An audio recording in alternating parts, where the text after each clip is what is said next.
Buckle up, sports fanatics. This is the Sports Chasers Podcast, your HQ for in-depth sports talk. Join host Kevin L. Warren and crew as they dissect the hottest stories, ignite debates, and bring you closer to the action. From locker room whispers to expert takes, we cover it all. It's game time, so strap in and grab a drink. The Sports Chasers Podcast starts right now.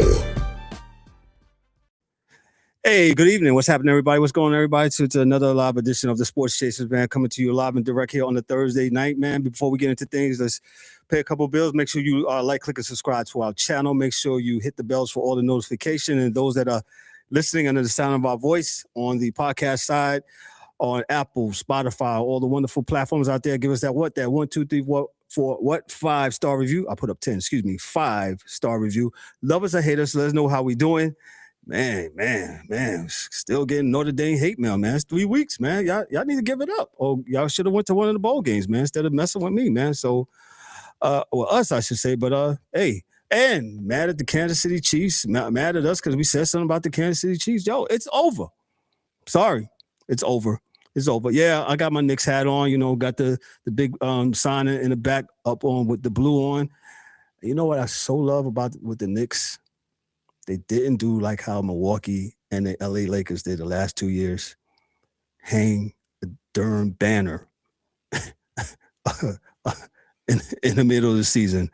D-Dubs, what's up? Good morning. Good afternoon, I should say. Good evening, I should say. Excuse me. It's 7 o'clock out here in the East. What's up, sir? How are you? Yo. What's up, man? How you doing? Sports Chasers Podcast, man. Thursday night, man. That's right. Good. That's right. Yeah, what's man. Up? Yeah. You representing the Knicks. Proud of them, man. They did a good deed, man. But, good job. Well done. Played hard. We say, man. But, play hard. Yeah, I mean, but, it's on to Cincinnati. I'd rather. Yep. Yeah. I'm still waiting to our prize. The fans' prize is at the end. At the end. Not, yes. This was for the players. Yeah. It wasn't for us. Adam Silver, because he couldn't get them to play harder. You know what? Let me be quiet. Dan, what's up, Dan? What's up? How are you today, sir? Hey, how's everybody doing? I'm good, sir. First off, I don't want to bring the show on a downer, but thoughts and prayers. Yes, for Greg Biffle and his family and his friends and all those that were in that horrible plane crash up in Salisbury today. So, keep him in your thoughts and prayers. I believe he started his NASCAR career in 2001, too, I believe. And then I think he was the driver of the year, like the next year. I think how they deemed rookie of the year. And thoughts and prayers for him, man. So, and his family. So, DA, what's up, man? How are you, sir? What's going on? Glad to have the DA back. I know he's glad to be back. Can the DA hear us, though? $5. No. Well, I already told what we got to do for the DA. But DA, he'll chime in whenever he can. Witness protection. Witness protection is right. Don't know. We have some technical difficulty. Hey, shout out to I got actually a live studio tonight, man. I got people in the studio tonight. Hey, wave over there, lady. Wave. Yo. Hey, the Sports Chasers chaplain is in the building, man. Shout out to Ms. Viness Warren. She's out here in the building tonight. So shout out to her, man. So yes, we got a live audience here, man, on my side, I should say. But all is good, all is well. Hey, we're gonna dive into the news. I don't know what happened to D-Dubs. Well, Dan, I'm gonna read this since you're on here. Dan is part of the WNBA crowd. I shouldn't say crowd, but that covers the WNBA, and I'm gonna get right into it, man. So this is part of this Chase's Post. You know what we do when it comes to the news, all these big articles and news events that happened within the last time that we have met. So we'll just start it on here. And this is from Front Office Sports for Annie Constable. She wrote this today around 4:16 p.m. And here's my thoughts. It says, today we're watching a potentially historic moment in women's sports. The WNBA players have overwhelmingly authorized their union to call a strike if necessary. Just saying, if necessary. Showing players have overwhelmingly authorized the union to call it a strike if necessary, showing unity and dissatisfaction with the pace of contract talks. Let's break down what these means for the league and the players in the future of professional women's sports in the US of A. 93% of the WNBA players participated in the union vote. 98% said yes to authorize the WNBA Players Association Executive Committee to call a strike if needed. Not an immediate strike. So this authorization does not mean a strike has happened immediately. Let me repeat that again. This authorization does not mean a strike is happening immediately. It gives the union an option if negotiations.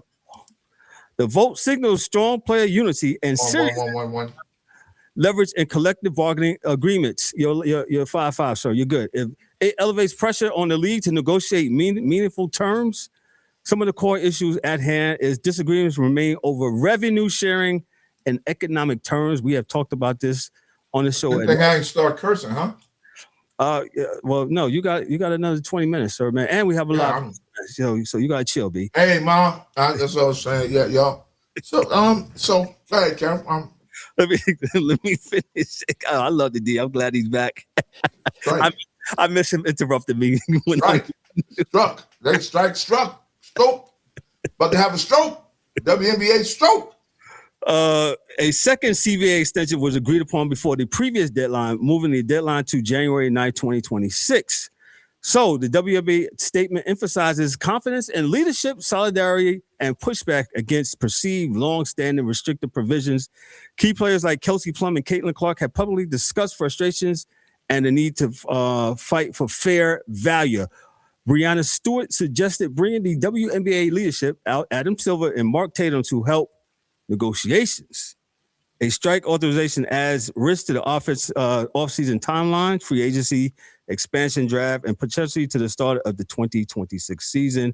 I miss DA so much, so I'm going to let him start. Go ahead, sir. What you got on this? Look, man. Yeah, come on. We knew it was coming. I don't know why this is even a story. You knew they were going to strike because they didn't want what was being offered before. And I got it, right? You collectively bargain for what you believe you are worth. I think right now it's a matter of, two people are in the same jewelry store looking at a watch. And one guy says it's worth this and the other guy says it's worth that. It's a matter of the store owner saying he's going to sell it for $5 or $50. What I see at this point in time is that they're going to have to sit back. Yeah, you can bring in Adam Silver, but he's a wet noodle, right? He's not going to help. He's not going to do anything because he's working on behalf of the owner. So bringing him in is not going to help you. I think the only thing that helps the women, these ladies, in their negotiation is by showing their worth and kind of forward thinking what they're doing to say, okay, this is what we're making now. This is what we can make based on these projections. I just don't hear that happening. I don't know what their numbers are. And I think the news is doing them a disservice because it only seems, and they only play it as if the women are just saying, we want more. And I think we need to see exactly what they want in a way that's quantitative and giving us the numbers and then seeing what the league is saying they're worth. But I don't think that the numbers are a problem. And I don't think no one's ever going to give all of the numbers. So I really don't believe that. Why you say that, though? Because it's hard, man. Because you know what happens if you have to give all the numbers? You have to bring up what you owe. And then that's going to be a problem. That's going to be a problem. When it's, since 1995, you guys owe the Knicks this much money, and you guys here in Houston owe the Rockets this much money, and you guys own this. I don't think that's going to work. So at some point in time, somebody's going to have to be forced to eat some money for this to happen. And that's just my opinion. You're saying that the owners are not willing to do this? Not right now, they're not. Yeah. And it's weird, right? Because at the end of the day, the NBA is making hand over foot. So you have to think to yourself, why the heck are the owners on the WNBA side, even those getting assistance from the NBA, so hell bent against giving these young ladies money or more money or a bigger percentage of what the sponsor of the profits? You know, and I still believe that's a hard call, at least in my eyes, because profit is money made after all expenses are paid. Say that again. Profit is money made after all expenses are paid. Oh, but pay us what you owe us. But what I'm saying is they'd be paying them. Yeah. That's why I say just what Dan said. I said that they would have to, at some point in time, say, you know what? We're going to wipe all the books clean and we're going to start this over as if we started this in 2010. Right? Because if you go back to the 90s when they first started bankrolling this league, there's nowhere in the world. Those numbers have never been. That's why I believe it's never going to get clean until all the numbers are. And my thing is cool, man. You guys are getting a lot of bank in the NBA. Somebody has to say or feel that it's worth saying, hey, you know what? We'll just eat these dollars. But I'm like, fresh. I'm like you. Who is doing that though? Owners don't eat dollars. Nobody doing that. Yeah, billionaires don't become billionaires by giving away money. I just read today where the Minnesota Vikings paid off their stadium, and now they get the profits. Everything's made. Everything now. From every game, every concert, every this, every that, everything. They did it yesterday, and we're going to bring up something, but it's very phenomenal. D, let me get Dan in here. What you got on this? Oh. Where do we begin? We got time tonight, Dan. Go ahead. No. I'm just saying, a little birdie told me that, that I was incorrect in my assessment of how this bargaining is going.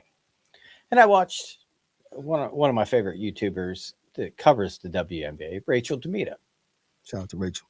Shout out. Rachel, come on the show. Rachel, come on the show, please. Yes, we would love to talk to you. Yes. But watching the episode she did, the talk about the revenue sharing, and she had mentioned what I had mentioned earlier, that they only own 40% of the teams. 60% of them or thereabouts are owned by the NBA that subsidize this league. So the revenue share cut is 40% of the whole. And watching one of her other videos that, the latest ask by the players is right now they're at 12% revenue. They want 33%.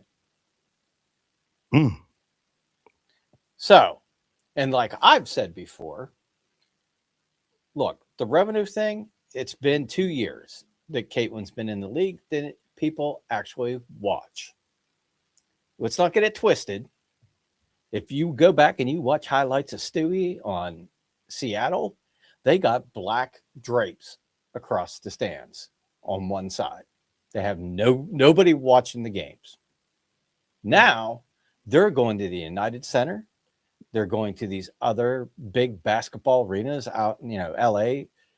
What is it? It's one of those crypto arena or whatever. Yeah. And they're selling the shit out. But that's only been the last 2 years. The other 27, you could hear yourself think in the building. So that being said, here's the solution to the problem, right? Let's go with a 3-year deal with the inflated salaries that DW is offering, right? And let's go 2% more on the revenue sharing, right? Go from 12 to 13, 14, 15, somewhere in that range. And we'll do it for 3 years. But after 2, they can opt out. So put the money where your mouth is. Are we going to keep beating up the girl that brings the money to the game and shoot ourselves in the foot and ruin everybody's potential to make money? Or are we going to finally be like, hey, let's play basketball and let's play it competitively and let's play it fairly and not injure people because we don't like them? And that's the biggest issue with this league is the pettiness. If they could just get on one accord and figure out that path they're going to take, yes, they could absolutely make a shit ton of money for the league and for themselves the next 2 years, opt out. Now we want more revenue sharing, and boom, you proved it. You put your money where your mouth is. You brought the fans, you brought the money. Let's move on. Now we can, you want 30%, fine. We'll give you 30. We'll keep the, salaries where they're at. But the problem is they can't get it out of their own way. USA Basketball was here in North Carolina at Durham this weekend, right? Okay. So you had, post or basically media where the players will answer questions. And, they asked Caitlin about this. And she's like, look, in negotiations, both sides have to compromise. What that compromise is yet to be determined. But we both need to come to a compromise because we need to play basketball in 2026. And she's correct. And then you got that clown Plum come out and be like, oh, no. We need what we need. And it's like, okay, you guys are playing in these, unrivaled Project B, whatever the other one's called. So you have the top tier players still making their money, right? But the everyday average, player that comes off the bench, they're not there. They're not making this money. So at their expense, are you going to strike? So what are they supposed to do? So, I mean, at the end of the day, like I said, 3 years, 2-year opt out, put your money where your mouth is. Show them you can bring in the fans. Show them you can bring in the money. Put a good product on the court, and the rest will take care of itself in 2 years. That makes a lot of sense. Why not give it a trial run for a few years? Put your money where your mouth is. Go do it, right? And if things change, right, because the whole world will be watching. They're aware of it. They're thinking about it. It's top of mind. So when people watch the game, they can say, "Hey, look, hey, this arena looks full. This happened, that happened." Remember, it's not but so many games, right? How many games in a season? 30-something? 44. 44 games. It'll probably be more next season because they're going to bring in the 2 expansions. 2 expansion teams. But like Dan says, I've said this about NBA teams, but the reality is with NBA teams, they have a chest full of money that they're not spending, right? The owners are making money in elsewhere where they can afford to take some of these L's. But like I used to talk to Kevin about, oh man, look at the Miami Heat game, all you see is a bunch of white T-shirts on the chairs because they're not packing out the arenas, And I know for a fact the W wasn't doing that, and there's a cost to that. That's all I'm saying. I'm not saying what the cost is. I'm just saying that I know there's a cost to putting up black curtains in Brooklyn, Madison Square Garden, TD Bank Center, Spectrum. There's a cost to that, man. There's a cost. And no one wants to talk about the cost of that. I mean, I think they deserve more money. They deserve more, but you just can't go in and rob the bank, guns a-blazing. Like You the also old have West. to have a plan, man. Yeah, you know what I'm saying? It's like you haven't made money in 27 years. And you want everything. You want the whole world. Here's the thought. Just do short term, prove yourself, prove the worth of the league, grow the league, promote your players. Or not, Dan. Or not. Or don't. And because here's the thing. If they gave the okay that if we don't get what we want, we're going to strike. That's the death of this league. They don't play this year. Guess what? Europe just got a whole bunch of new players. And let me ask a question: Why couldn't this within this 3 years? And this is where people are not going to like what I'm about to say. I'm not going to say it bad, but I've said this years ago, and I'm not the authority on this, right? But I think I'm authority on business, and sometimes you may have to right size your league. So everybody says, "Oh, you got to expand the league." Well, maybe you need to contract the league to make sure everywhere that you're playing is packed out and there's a lot of engagement in those cities that you're in, and you can see that you're at least getting close to making a profit for 2 or 3 years, and then think about adding the team. What happened in this case, I believe, when Caitlin got here, everybody saw that more people were watching, there were more eyes, this was going on, that was going on, people were watching, and oh wow, the WNBA, was doing better in some cities. And then what happens? Okay, you got your own airplanes now, and we're going to get some teams. It was too much. It was too much. Again, you're putting money on one side of the ledger without bringing in the same money to balance out your books. So now Kevin has a new airplane, right? And we're going to add got a new plane. Huh? The Sports Chasers have a new plane. Yeah, new plane, right? And Sports Chasers have a new plane. And now we got 2 other guys that we're bringing on, right? And one's in Canada and one's in New Mexico, right? And that all costs money. And if we're not bringing in any money, well, that really doesn't make a bunch of sense, right? If you're already not making any money. What I'm saying is, I don't know if any business that I've seen, you are spending more money guaranteed based on projections of a league that hasn't made $1. Makes no sense to me. Well, here's the bigger issue, right? So they're bringing in these 2 expansion teams this year. I think it's Toronto. It's Toronto. I got it right here. Portland and Toronto in 2026, Cleveland in 2028, and Detroit in 2029, and Philadelphia in 2030. So we got 5 teams coming, right? 18 teams by 2030. Yes. Okay. Here's the issue. Did anybody watch the games this year? Honest question. Not because of the play or the game or anything, but the amount of injuries, right? If you looked at, case in point, Indiana, Caitlin, Sophie, Chloe, Colson, trying to think who else, but they lost like 5 to 7 players to season-ending injuries, right? Now, the most they can have is 12 players. The minimum is 11.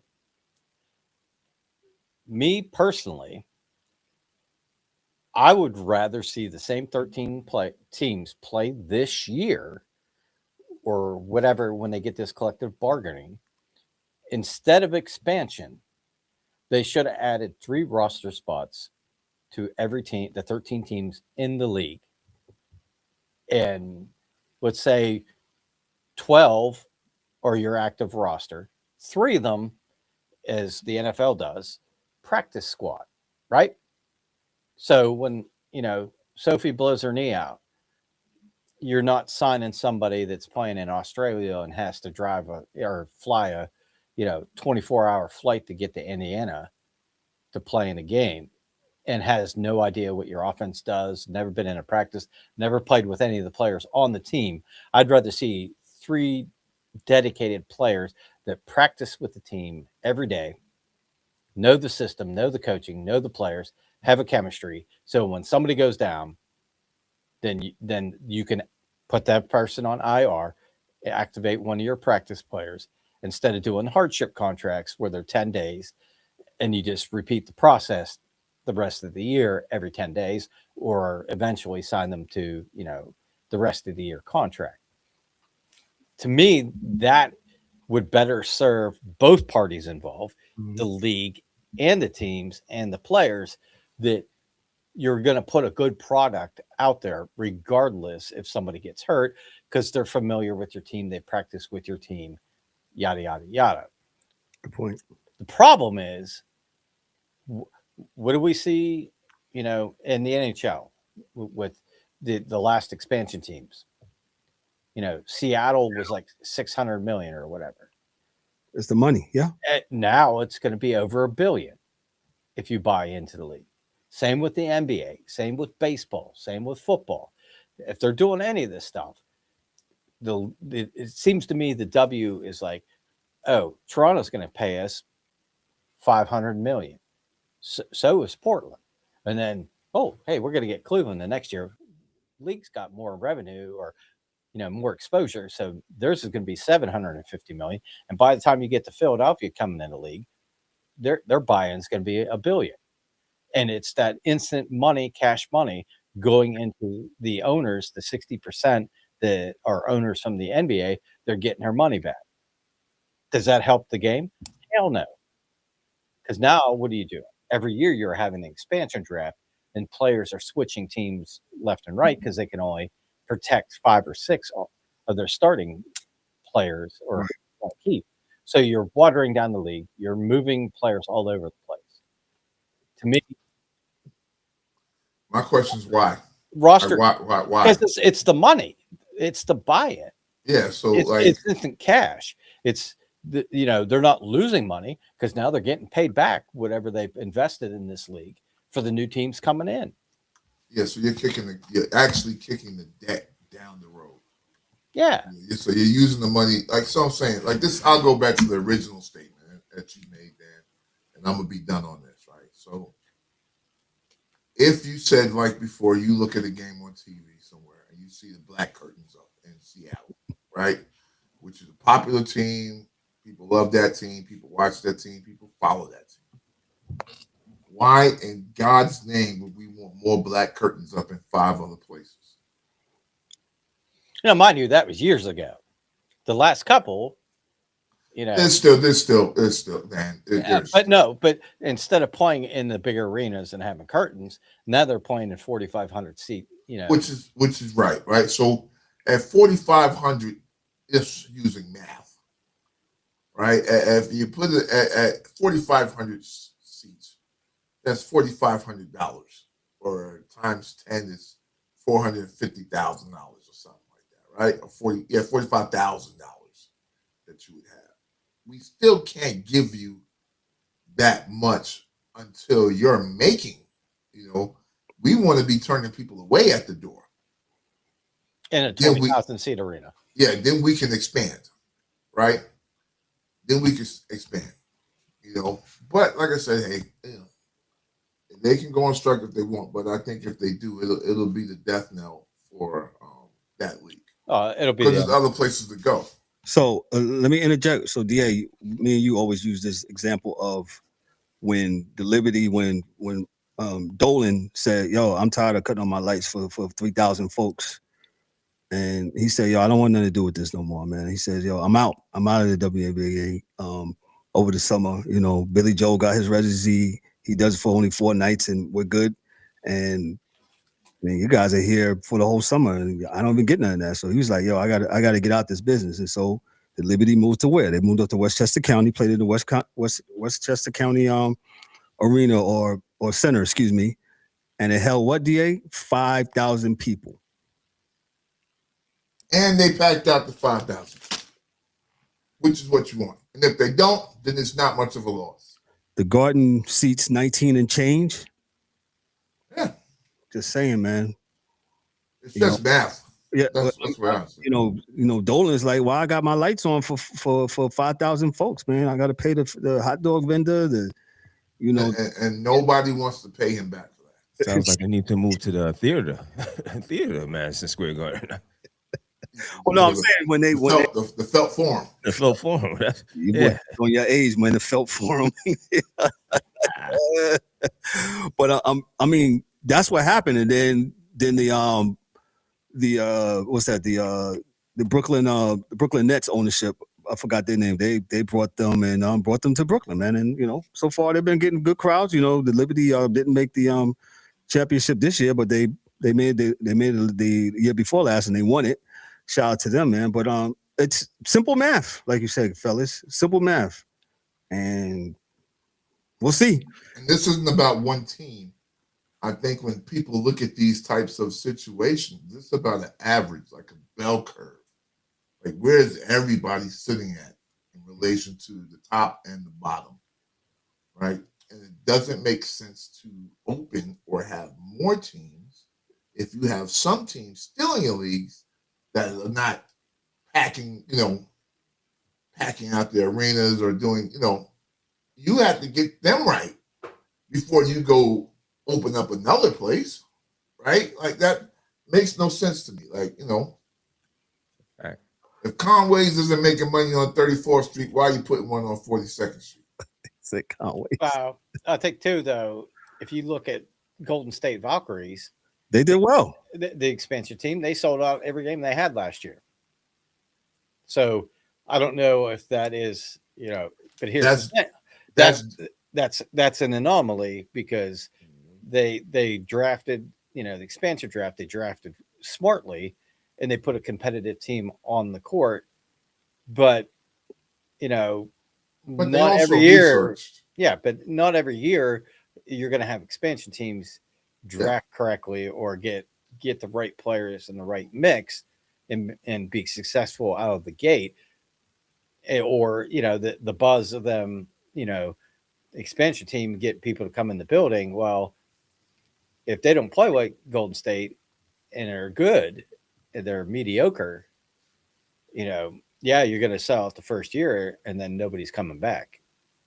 You know what I'm saying? Well, think about then that they maybe thought and researched that, okay, this, this demographic has been talking about this for years. They really want it. They're going to do, they may not be packed out every night, but they'll be above average every night in this arena. And this is how much money we make. Because remember, you don't charge as much for the games. Everything is lower except for the expenses. And that's what people don't like to think about. Everything is lower, but the Frank man is not taking $4 an hour now to sell the Franks. He was selling them for $10 an hour when Steph Curry was there. You can't cut his money. You can't cut the parking money. You can't cut the money on the lights. All those things are still going to be the same exact amount as they were before, but you're not bringing in the same amount of money to offset. Let me, D, if I may speak for you for a little bit, and if I'm speaking wrong, just if you look at teams like the Chicago Sky, right? The Chicago Sky plays in Wintrust Arena in Chicago, right? In the heart of Chicago, and that seats 10,000 and change, right? For those big games against Caitlin Clark in Indiana, guess where they went to go play? They went to United. They went to United Center, right? That sits almost 20,000 people. It's just real simple, folks. It's, I'm with DA on this one. You start off and perfect that, right? Because now that you're going to be going to, we'll get more black curtains, man. And you really don't want that, man. So, D-Dubs, you got anything on this before we go on? Yeah, I covered it. Okay. It sounds like simple math to me, man. I'm not the best at math, but, simple math I'm good at. Yeah. You're saying. Let me go on to this next order for Fox Sports News. Wow, I did on the Fox Sports News. College basketball, NIL.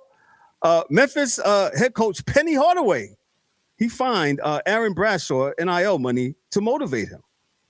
So Memphis head coach Penny Hardaway publicly admitted he fined player Aaron Bradshaw NIL money. The fine was not for misconduct, but as a motivational tool related to effort and performance. Hardaway, framed the decision as professionally accountability, comparing it to how jobs work in the real world. Shout out to Penny. This situation exposes the gray area between coaching authority and NIL agreements, raises questions about who controls NIL money, the coach, the collective, or the athlete. Sparks debate on whether this sets a dangerous precedent or reflects the new reality of college sports? Is the NIL still student athlete money if coaches can penalize it? Where's the line between motivation and overreach? Is NIL simply compensation? Does this make players de facto employees? I'm just asking questions, guys. I got questions lined up. Do NIL contracts allow for fines, or was this an informal pressure by Coach Hardaway? Is Penny Hardaway preparing players for pro accountability, or is he just abusing his power? What happens if other coaches follow this model and go overboard? Does this hurt recruiting or appeal to parents who want structural discipline? Yo, what they wanted. Like all this gray area stuff, it's all, to me, all fair and love and war. You put it out there. Please. This is the way the NCAA did it. I can't tell you it's right or wrong. I got this article straight for DA, man. Yeah, I can't tell you it's right or wrong, but I can tell you it's not wrong. They're kids. No, I understand that, but no one said that you couldn't do it. That's all I said. No one said that he couldn't do it. Now, if you want to be the moral majority and say what he should and shouldn't do, I don't know. The kid got his money. He just held it until he got it, until he did right. Right. So if the money is, the NIL money is based on advertising based upon your performance and how you're performing, then yeah, there's a correlation between the money and your performance. Oh, but this is a slippery slope. We must. Yes, it is. Yes, yeah. Very, very much so it is. Ice. It's ice, baby. Ice. But this is what they wanted, right? So, like, these things, and we're just four guys talking on a podcast. If we could think about, as we started this, as you know, if we started the NIL, and I don't think the NIL is a bad thing at all. I think it's a good thing. But when we started this, if us four could think of putting in the clause around coaches either being able to do it, how much they're able to do it, or not being able to do it, that would have been pretty easy for us to do. And the fact that they didn't do it meant that they're co-signing that behavior. Well, either way, the bigger thing is the contract itself, right? Because if it's just a plain and simple, we're going to give you $1 million to come play for Kentucky or Underwater Basket Weaving University of South Carolina, whatever it is. And that's, you got to do these appearances for the NIL, right? Or these, sports cards signings at a convention, whatever. If it doesn't include anything at all about performance on the court, it's just for you to play there and appearances, you really can't take that money away from that kid or withhold it from him for performance issues. It's right. more about how the contracts are structured, because until you put something in there that, hey, if you're not giving effort and you're not giving 10 points and 10 rebounds a game, every time you're under that, we're taking $5,000 off. So, and that's the difference between the NIL and the collective, because the NIL is Kevin Warren plays for Kentucky. He has whatever Ford dealership in Kentucky. He does commercials with them. He does something else. He does some podcast thing and he does some other thing. And those are the things that he does to get paid his NIL money, which is different than what you get from your collective money, right? So when he's doing his NIL thing, yeah, that may not have anything attached to any performance, but without no rules, there are no rules. That's all I'm saying. Gotcha. D-Dubs, anything on this? What's up, Ryan? Yeah, I agree. What's up, fellas? What's up, Ryan? I mean, What's up, fellas? what's the contract? What's the stipulations? But this is the problem, right? I don't know if they have any. What I don't know what the rules and regulations is with this, and I don't know really. So I'm just listening right now at this point because I really don't know. NCAA has just let this stuff go run amok, so I don't really know. Could he do it? I don't know. Depends on what that contract says. Yeah, that's the biggest thing. What the contract reads. Right? What does that legal paperwork say? And if he could do it, I mean, great job for motivation for the because obviously the kid, to the coach's perspective, he's a slacker right now. So he's like, yo, well, we use this money and Gotta do something to light a fire, right? yeah. So you know what I'm saying? I mean, we already what they say, the horse is out the barn or the cart is, you pull the cord, whatever it is. Whatever it is gone. You know what I'm saying? So they don't let this Don't get out pull of the control. horse before the Yeah. cart. You know what I'm talking about, Yeah, right? yeah. This is. I mean, what we talking about, man? They did this, man. It's out of control, man.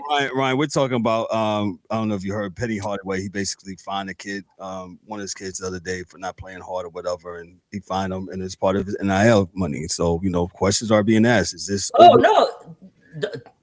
Listen, if you, once you start getting paid, it's all it's no holds barred, like D-Dub said. No, absolutely.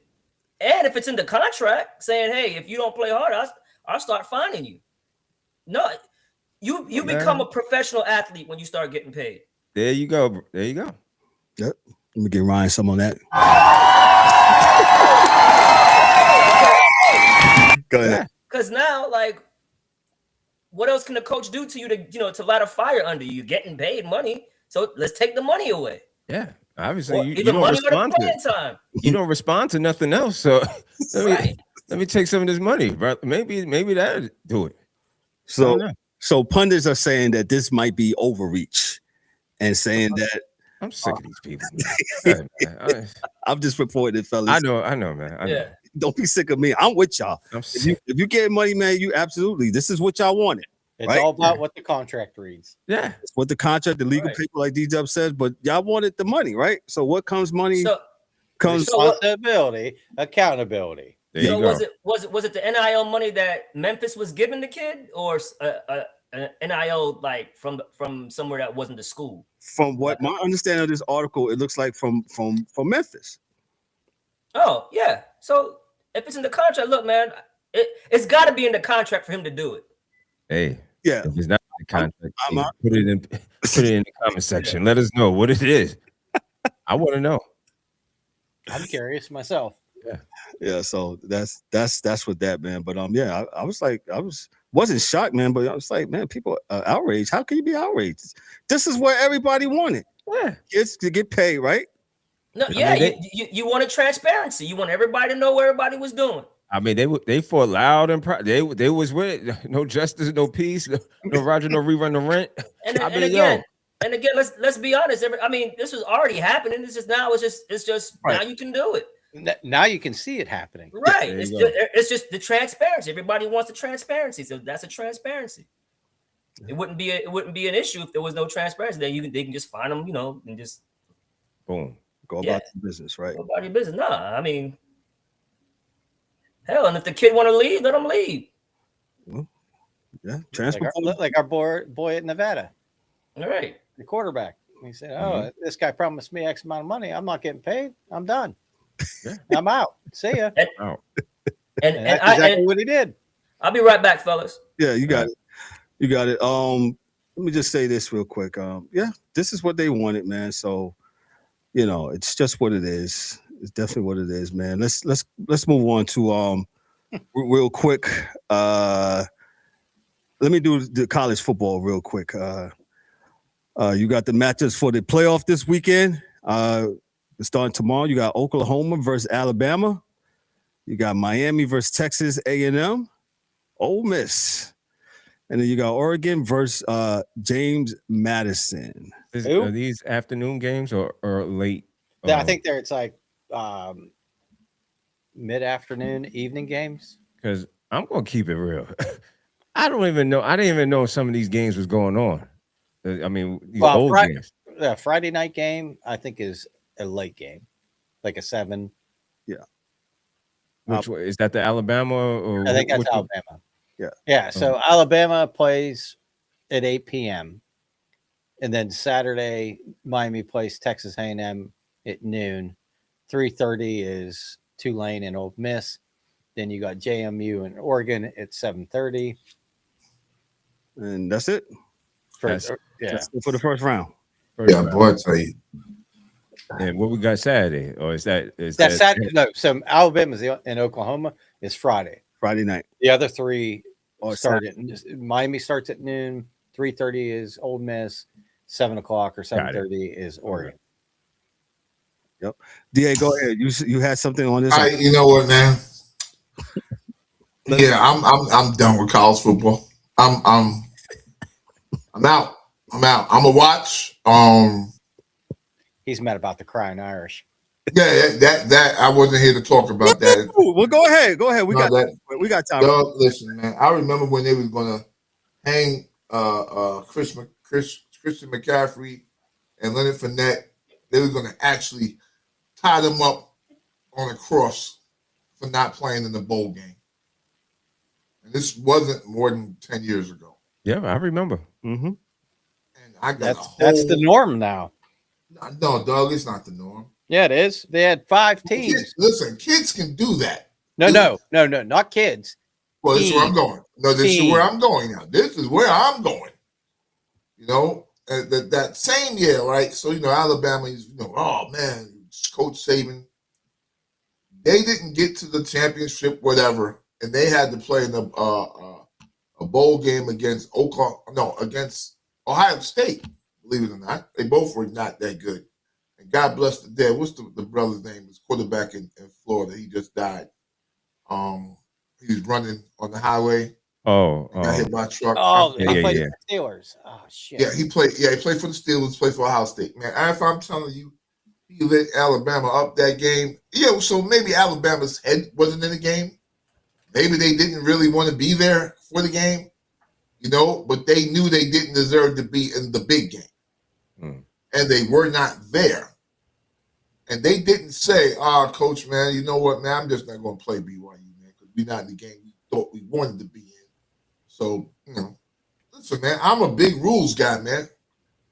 I'm a big rules guy. And even if it's a situation like my man Barry Lamar Bonds, everybody say, he took steroids. And I say, well, they wasn't illegal at the time he took them. So put him in the Hall of Fame. And they knew they was taking them. They wanted him to take it. Oh, yeah. But that's a different story. After the strike and everything. That's a different story, because if they put the commissioner in the Hall of Fame, why they he allowed it. I knew that was but that's a different story. But Dwayne Haskins. What I'm saying is that a lot of teams don't want to do things, right? Some things are supposed to be done for the good of the game. Evidently, Notre Dame doesn't care about the good of the game, because they're like, I'm not playing in the game. Let somebody else play BYU. So you already crap on BYU as well. Like, we're too good to play BYU. BYU's like, yo, dude, we're just here. This is where we're at. We wanted to be in the playoff too. We weren't good enough. We lost to Texas Tech. That's what happened in a conference game. So yeah, this is what happened. So why are you not playing? And listen, you didn't play the conference championship because you're not in the championship, right? They already said they're not going to discount teams that played in the conference championship game. If you lost that game, you lost that game. But guess what? You got to go to the championship. So evidently you did something right? So, yeah, you can be mad at Alabama, but they did play in a conference championship game and they lost. It's also the way they lost, the way both teams lost, actually. The point is they lost that game, Right. And I am a strong proponent of, and you all know this, man. So I'm not. I heard Dan Orlovsky say something this morning. This team looks hotter than. That's not what this is about. You get to the playoffs based on your record, not the way you look last week. It's how you look the whole season. Exactly. Game one matters. Yeah, and if we're not doing that, then we're not doing anything. Correct. So with that being said, I'm really out on college football. I think the spirit of it is kind of gone. So even with the money, kids getting money. I'll be right there, Ryan. I'll let you Yeah. know. No Even problem, with the bro. kids getting collective money and all that, because they were getting it anyway, right? Yeah. So I Now it's just illegal. I didn't have a problem with them getting the money. That's the collective money, and I sure enough didn't have a problem with them getting NIL money, right? Because that's their money that they make outside. That's the money you got from the Ed O'Bannon thing, right? So you're not gonna have my face in the game and me not get no money. So if you use my likeness, I get paid. I'm all for that because I don't think it's right that they use these kids for years. And it was getting hella didn't get any money. I ain't got no problem with that. So what I am saying is that I don't, and the coach was with it. He was with it. You're the leader of this team. You are to blame, sir. You are to blame. Who, me? The coach runs the team. I would have never believed in my life that kids would have went to a coach to your coach, man. We didn't get in the playoff. And we're one of the best teams. We're playing the hottest right now. And that man didn't explain to those kids, that's not what this is about. We did lose, actual fact, to Miami and Texas A&M, and we didn't play another good school the rest of the year. And I know we worked hard for every game we played, and we played hard, and we beat the guys on our schedule. But your schedule matters. And you have to go to your AD and say, hey, we got to play some other teams. If we want to get to this championship anytime, we have to have a better schedule. And that's everybody. Now, as Kevin knows, when I've said this, and me and Joe Klatt agree, yeah, the FCS needs to have their own championship, man. Because really, the haves and have-nots, basketball and football are very different. You can have a Cinderella team in basketball. And JMU may be a Cinderella team. It may be. And I hope they are, because I love anarchy.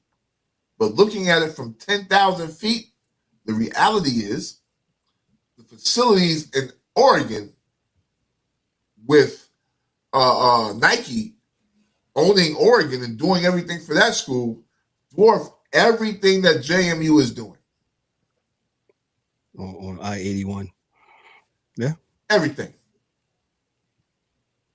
Right? From and they gave I'm not going to get into the full example of the kids, right? Because the way college football is now, JMU is a school where they may have 4 to 5, so they got 5 kids on their team that came in as maybe 3 stars as freshmen, and now going into their junior year next year, they're playing like 5-star kids. You know what those kids are going to do, right? So what you said, those 5 kids are jumping in the portal to go play Alabama next year, or to go play at Oregon next year. That's what college football is. So let me ask D. Let me just get in here one second. So with that said, do you think there's going to be, and anybody can answer this question, do you think these games will be entertaining? I hope so. I really do. Some of them will. But I doubt it. So, go ahead, Ryan. Hell, you can get a blowout with Texas A&M and UM. I mean, you got to play the game, So you never know. I got what you're saying, Ryan, but you know, sometimes I agree with what DA said. Basketball and football are different when it comes to these sports, and I don't know. I hope to get a good game. We said that about TCU a couple years ago, and that was who? But we also said that about Boise State too, and Boise State always played well in bowl games and. But you go back to TCU, did they not beat Michigan? Yeah, they did. And they Together. made it. They Yeah. made it. They made it to the championship game. And they beat a powerhouse Michigan team. Yeah. The problem is like DA is saying, and I said this when Notre Dame played Pitt, there is a significant difference when they line up on offense, Notre Dame, compared to the size of the D line from Pitt and vice versa. So, and that's what happened to TCU. If they only had to play one game, they could have won the championship. The fact is they got beat up. Good point, Dan. Playing a much larger physical team. So when they got to that championship game, they had nothing left. They were, even though it was like a week after they played Michigan, they were still beat up. Yeah. And to get back to the Notre Dame, DA saying they only played 2 games. I just had to, do this for myself. And we're going to have the same conversation next year with the college football playoffs. Well, you're going to have the same conversation with Notre Dame because their schedule next year is I got it. ass. Hold on. I got it right here. First week, they play Wisconsin. Second week, trash. They play, or second game, they play Rice. Third game, they play Michigan State. Kevin, they play your boys in the fourth game at Purdue. They play North Carolina. Trash. They play Navy. Maybe. Next game, they play Miami. After that, they play Boston College. Super. Then they play SMU. Then they play Syracuse. Then Stanford and USC. So they got the same exact trash schedule. We don't know if it's going to be trash though next year. We don't. Yes, it is. Yeah, we don't know that. Last year, SMU was really good. Syracuse was good. Syracuse is good. Syracuse was good. We'll see what happens, right? Yeah. Syracuse is good. We don't know. SMU was not necessarily good last year. They were new to the ACC, and nobody knew them. Okay, so they snuck up on the rock team. They still won the games. Okay, for the sake of argument, they still don't have any. They still don't have outside looking in any high-powered teams that play this year. They don't play any SEC teams on their schedule next year. So for the sake of argument, let's say SMU is good, and let's say Syracuse is somewhat good. Yeah. Who are they playing besides Miami? That's an actual college football powerhouse. Nobody. Right, and then when you add, they're not even playing Texas A&M. And not only that, that's a great point. All you guys make. Not only that, did you guys know that there's now a stipulation clause that if Notre Dame is in the top 12, they automatically make the playoffs? Did y'all hear that? Oh no, but you're going to hear what you're going to hear is they won 12 games in a row. Yeah, they beat Navy. That should get them in. They beat Wisconsin. Woo! Starting next year, they made an agreement with all the Power 5 conferences. They made an agreement, and they signed off on it. Notre Dame gets an automatic bid if they're in the top 12. So if that was this year, they would have got in over Miami, even if Miami beat them. What's the coach name in Notre Dame? Is BYU. Lost to Texas Tech twice, and that's it. That's the only team they lost to. And Texas Tech is nasty. They will probably make the Final Four, or they might even make the championship game. Their defense is that good. And this goes to the opposite world of college football. Everybody talks this stuff about they don't like the kids moving, and this. First and foremost, the quarterback. I got nothing against the kids. Just know that. But Indiana is a transfer. He wasn't a born and bred Indiana guy. He's only been there a year. The entire defensive line from Texas Tech is brand new and bought. They brought 4 professionals in there, and they're bad. OD line, the linebacker that won the Buckets Award, new transfer in. So everybody's using this transfer portal. Like let's not talk like it's such a bad thing for everybody, because everybody's using it. Now, there's going to be winners and losers, of course, but I guess the losers aren't playing this weekend. So that's all I know. Let me go back to what Ryan just. This is the first I'm hearing it. Shout out to Ryan for this. So it says here, at MLU, a deal ensures Notre Dame gets an automatic college football playoff berth if ranked in the top 12 of the finals rankings. This is due to the 2025 snow. The Irish were number 11 and missed out in 2025, prompting athletic director Pete Bavacqua to call it a farce and opt out of bowl season. So the future of this impact, the controversy highlights the tension between Notre Dame's independent status, special TV deals, aligning with ACC only when it's convenient, money, and its desire for special playoff access. So Florida State just did that last year. They said, hey, y'all kicked us out because we didn't have a quarterback. So next time we don't have a quarterback, we're undefeated, we need to go into the playoffs. Florida State should have did it. But they had more right to be there than Miami did this year.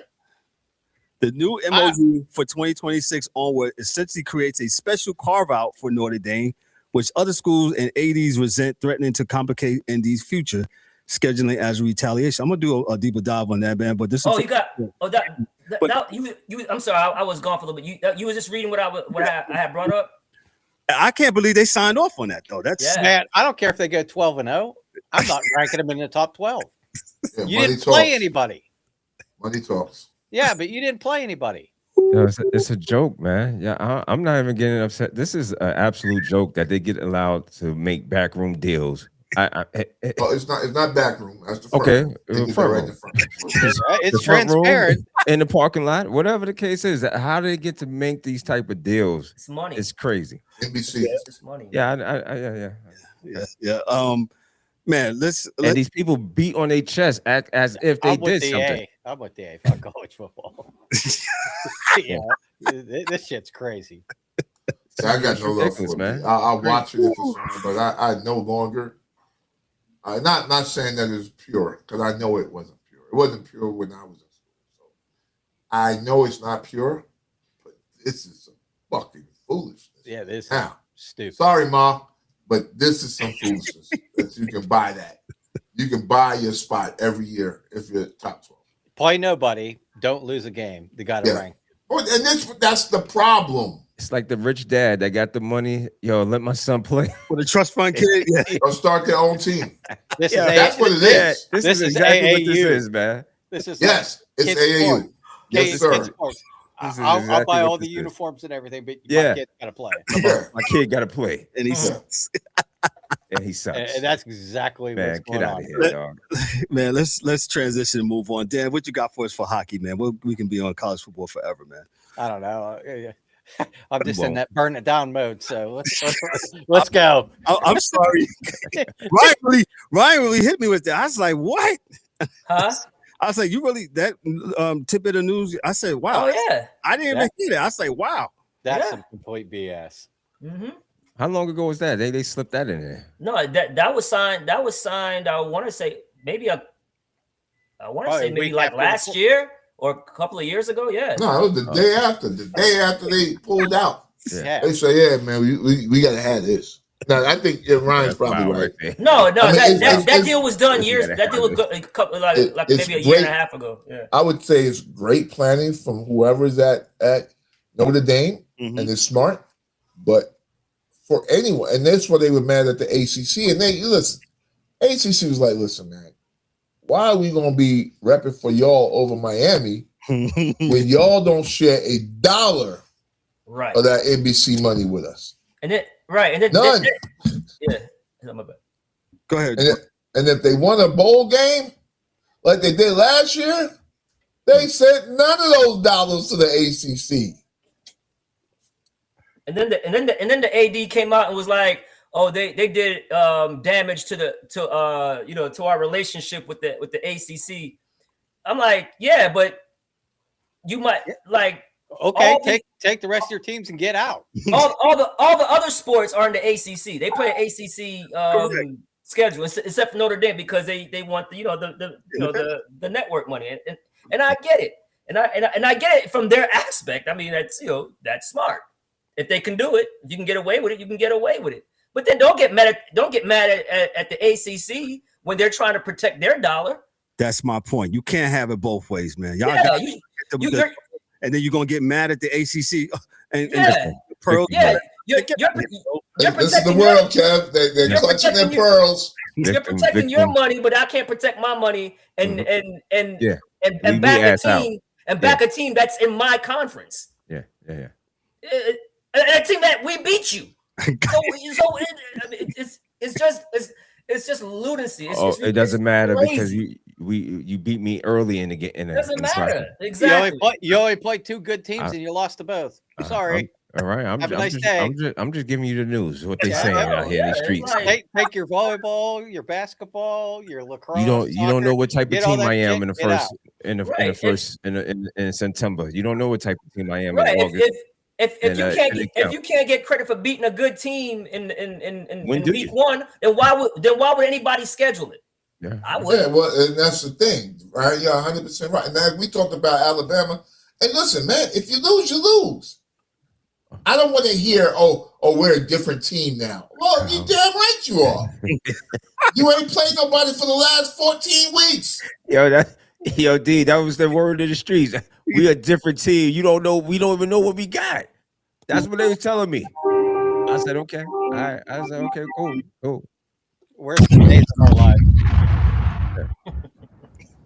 Yo, man, I don't even know, man. Dan, what you got for us for hockey, man? Because we could stay on this for the next 2 hours, man. Oh, I don't know. Where do we begin? So we'll do like the power rankings first. So we still got Colorado at the top of the league, 24-2-7, and then Dallas is right behind them again, 22-7-5. Both of them are on crazy point streaks. Like only losing 2 games out of 33, not bad. And then you got Minnesota, the Wild. They're at number 3, and we'll get into little transaction they had this week and explain that a little bit more. And then we got the Canes, at 4 at 21-9-2, and hey, shout out to Boosie, the kid they brought up. He's 11-1 since he's came up with a 2.05 goals against. He's been playing lights out. What's his name? Boosie. Bussi. Oh, okay. Little Boosie. Badass, huh? Little Boosie. Little Boosie. Boosie badass. Boosie's blocking a lot of pucks. Damn. If you know what I mean. But it might be time to say goodbye to Freddie. Freddie, he has his moments when he plays grid, Freddie Anderson, but he's been injury prone.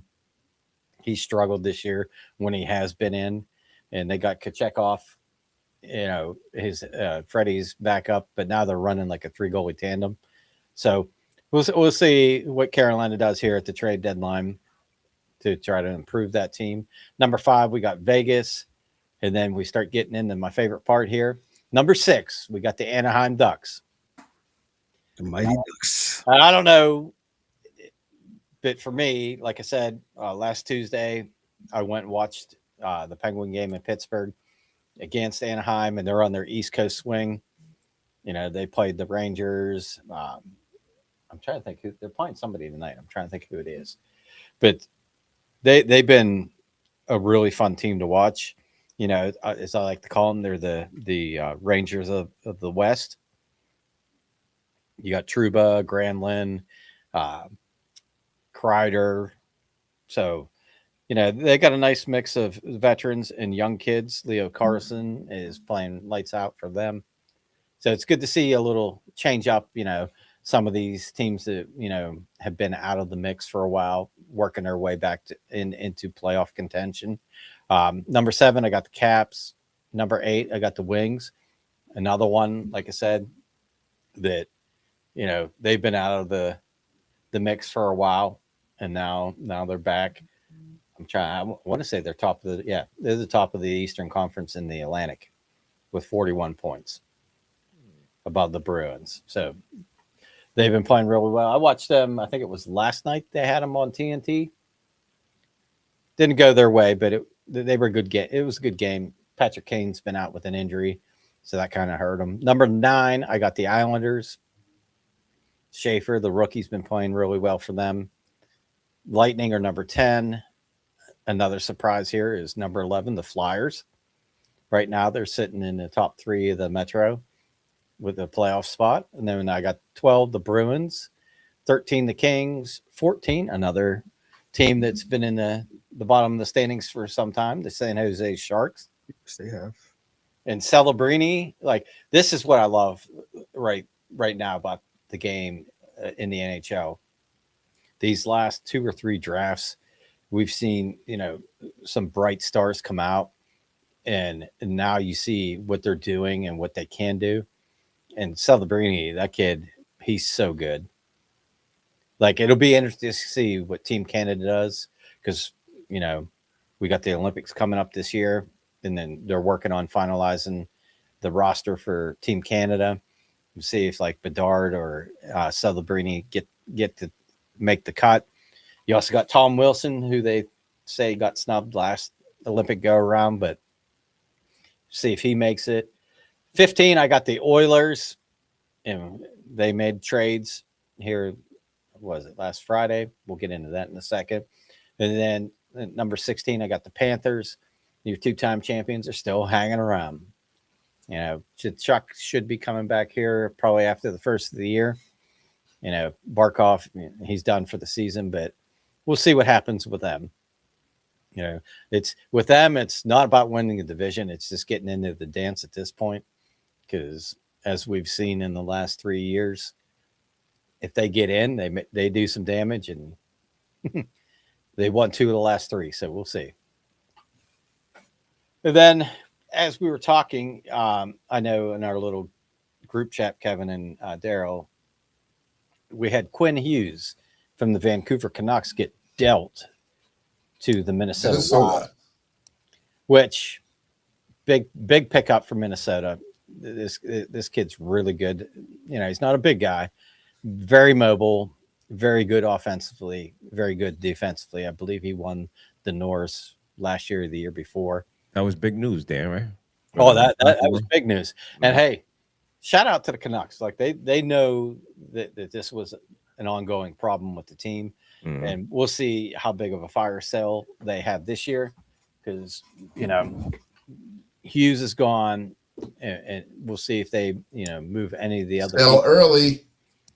Yeah, and that's the thing. Minnesota did a great job of getting Quinn early, get him acclimated, get the chemistry going. So when they get to the, the February and March, the playoff push, that's the thing with the trade deadline, the way it is. You make those trades at the deadline, guys might not gel, by the time you get to the playoffs, where he'll have enough time. The Canucks got a huge return on this. They got Marco Rossi, the center. They got Zia Bynum, the defenseman, and then Liam Ogren, I believe his name is, the left wing. He scored last night for him. But they also got a 2026 first-round pick. So they got 3 NHL guys and a first-round pick for Quinn Hughes. So that's huge. And Minnesota, they're in the same division as Colorado and Dallas. And like we said, Colorado's lost twice. Dallas has only lost 7 times. Minnesota's only lost 9. So they're right there, right behind them, like 4 points behind Dallas. This makes them, a legit contender for the Cup. We'll see, if they make any more moves before the trade deadline to shore up that lineup. But I think time will tell, but I believe that this is a win for both clubs. The distraction's gone from, the Canucks. They moved the captain, and that's a lot of the problem. You have these situations go on in the locker room, it's not a lot of talk, but there's always that question, hey, what do you think about him getting moved? Blah, blah, blah. You're always answering these questions. Now you don't have to answer that question. You just have to answer the hockey questions. So we'll see. Hey, it must have worked out pretty good for Vancouver. Guess who they shut out the other night? Mm-mm. Yeah, I know. Ooh, would it be the Rags? Our fellow, favorite New York Rangers? You get into them later. Well, we let you say it. That's why. that's not hard to do. Hey, I'm going to torch my own team here in a minute. So the other big news in trades, the Penguins on Friday, they sent Tristan Jarry and Sam Poulin to Edmonton, and the Penguins got Kulak, the defenseman. They got Skinner, the goalie, in return, and they also got a 2029 second-round pick. And for me, this is a huge win for the Penguins because you got Kulak, which I'm going to probably bet a paycheck that he doesn't finish the year in Pittsburgh. He's going to get flipped at the trade deadline for somebody else. They got Skinner back, which is like $2.5 million cheaper than what they were paying Jari, and he's unrestricted at the end of the season, so they can let him go. Because right now they got Shelovs. He's playing tonight against Ottawa. He's getting torched for 3 right now. And then they got Marasov, the Russian kid, who's really good. Young kid, but very, very good. I think he might be the future for them. And then, the biggest part of this whole trade is they didn't have to retain any money for Tristan Jarry. So he's getting paid like $5 million plus a year, and he's still got 3 years left on his contract, including this year. So for the Penguins, you dropped your salary, you got a pick, you're going to flip another guy for another draft pick or a player that's probably younger. So for them, I think it's a win for them. And then on Friday, also at the same time, Edmonton, they moved a 2027 third round pick to Nashville, and they got Spencer Stastny, the defenseman. No, he's not related to Antoine, Peter, or any of them. I researched myself. I said, Dad, is that the grandson of the? Not related. But it was funny. I saw the video of Jari showing up in Edmonton.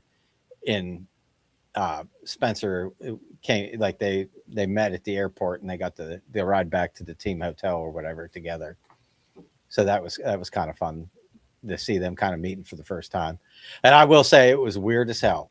So since they picked up Tristan Jarry, they played 3 games. They played Toronto. They won 6-3. I believe they lost to Montreal, but Pickard played that game, the other goalie. And then they played Tuesday against Pittsburgh, and Jarry won 6-4. So, and it was wild because like he had all the blue and orange pads and everything, but he still had his black and gold stick, and his helmet still had the Penguin emblem on the top, which was funny. And then Tuesday night was even better because Skinner played for the Penguins, the former Oiler goalie. So he had his Oilers helmet on. And it was just like, hey, maybe you guys just switch helmets for this game.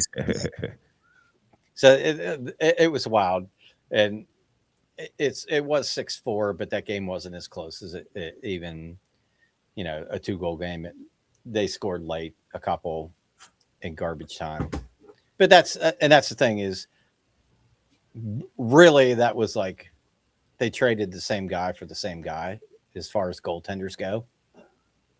Like Skinner got more experience because he played in the playoffs. He made the Stanley Cup runs. He played in the finals. So he has all the experience. Jarry's, I don't think, has ever played in a playoff series or had never won a playoff series. So, time will tell on that. But I think, depends. They got the good end of that deal. And then injury updates. I want to say I was watching the Islanders in Chicago play last week. And I want to say, I think Chicago was losing by 2 or something. And it was like 5 seconds left in the game. And they had an offensive draw in St. Louis's end. And Shen took the draw for St. Louis, and Bedard took the draw for Chicago. Meaningless. Let the puck drop. Let the time run out. Get back to the locker room. Have a good night. Nope.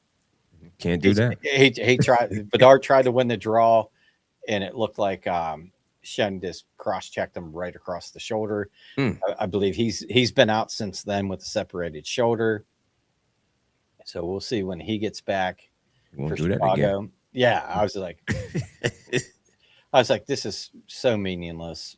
Crazy. And you got that always happens to Connor, man. Yeah, that's my dude. He's a little dude too, man. Yeah, it's just like to be careful. Stand straight up, put your stick on the ice, let the puck drop, and just wave your stick at it, knock it in the corner, go home. Be done.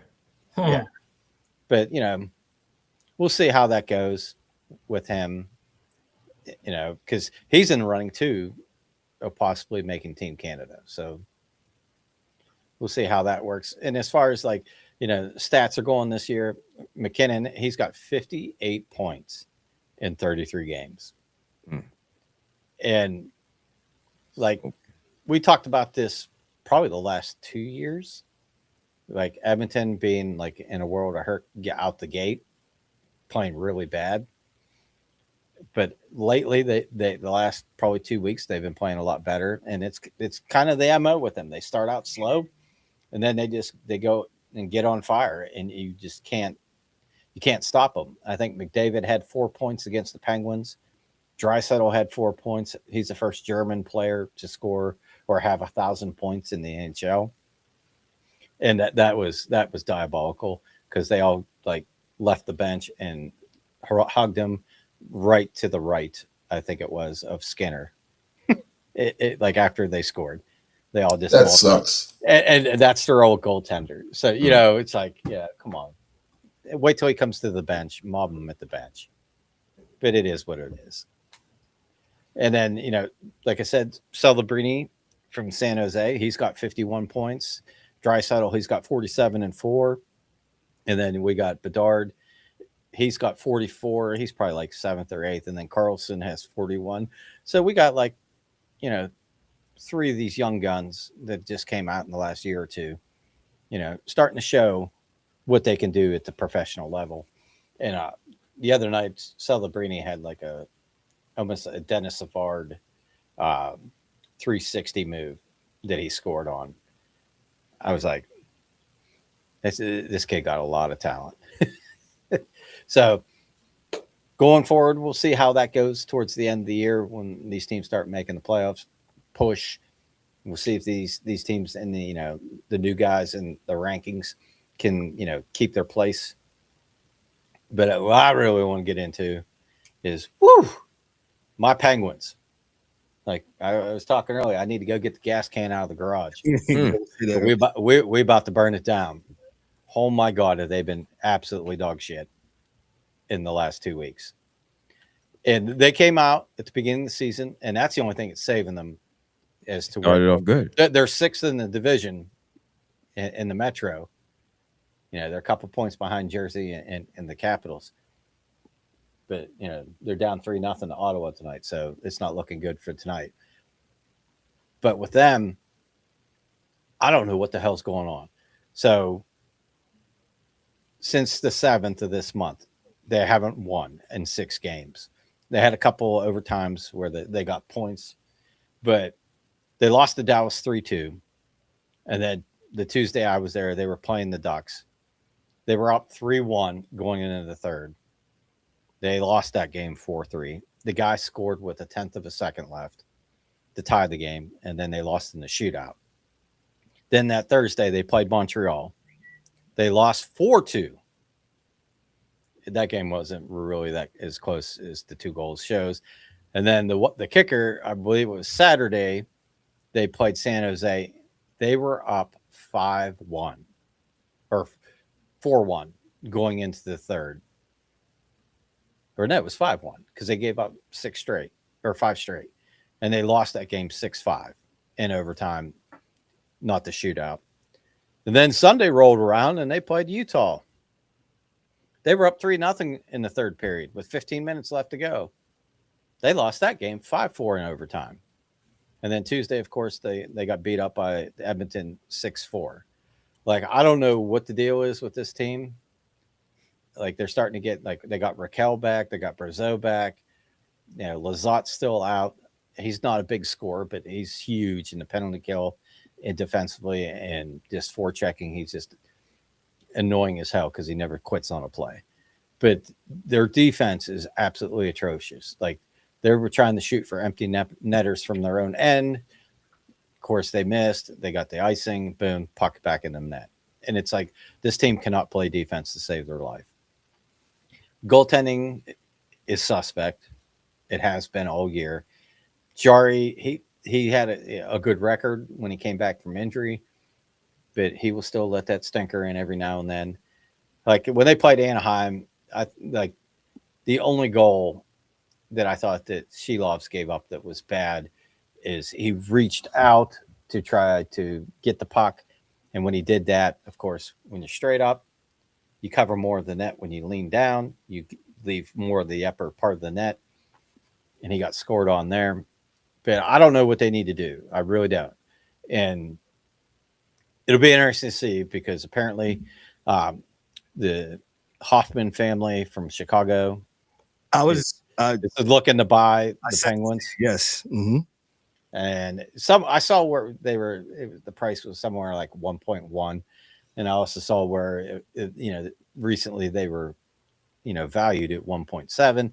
So we'll see whatever the final number is. But will they, we got like 16 million in cap space, I think, right now.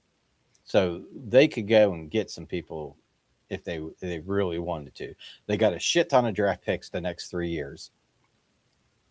And I don't know, you got Crosby, Malkin, and Letang. Malkin's been out this stretch that they've been playing bad, but I don't know that he changes a whole lot of their woes that they're having. Is it time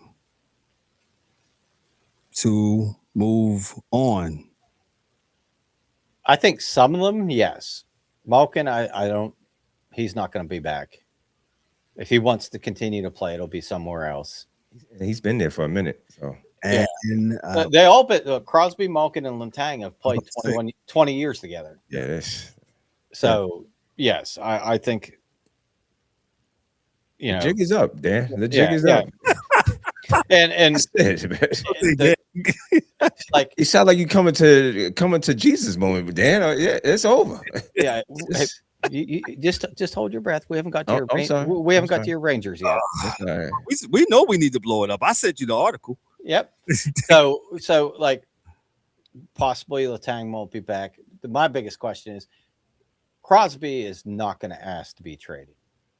Correct. No. Management's going to have to come to him, kind of like Ray Bork with Boston when he got moved to Colorado and won the cup.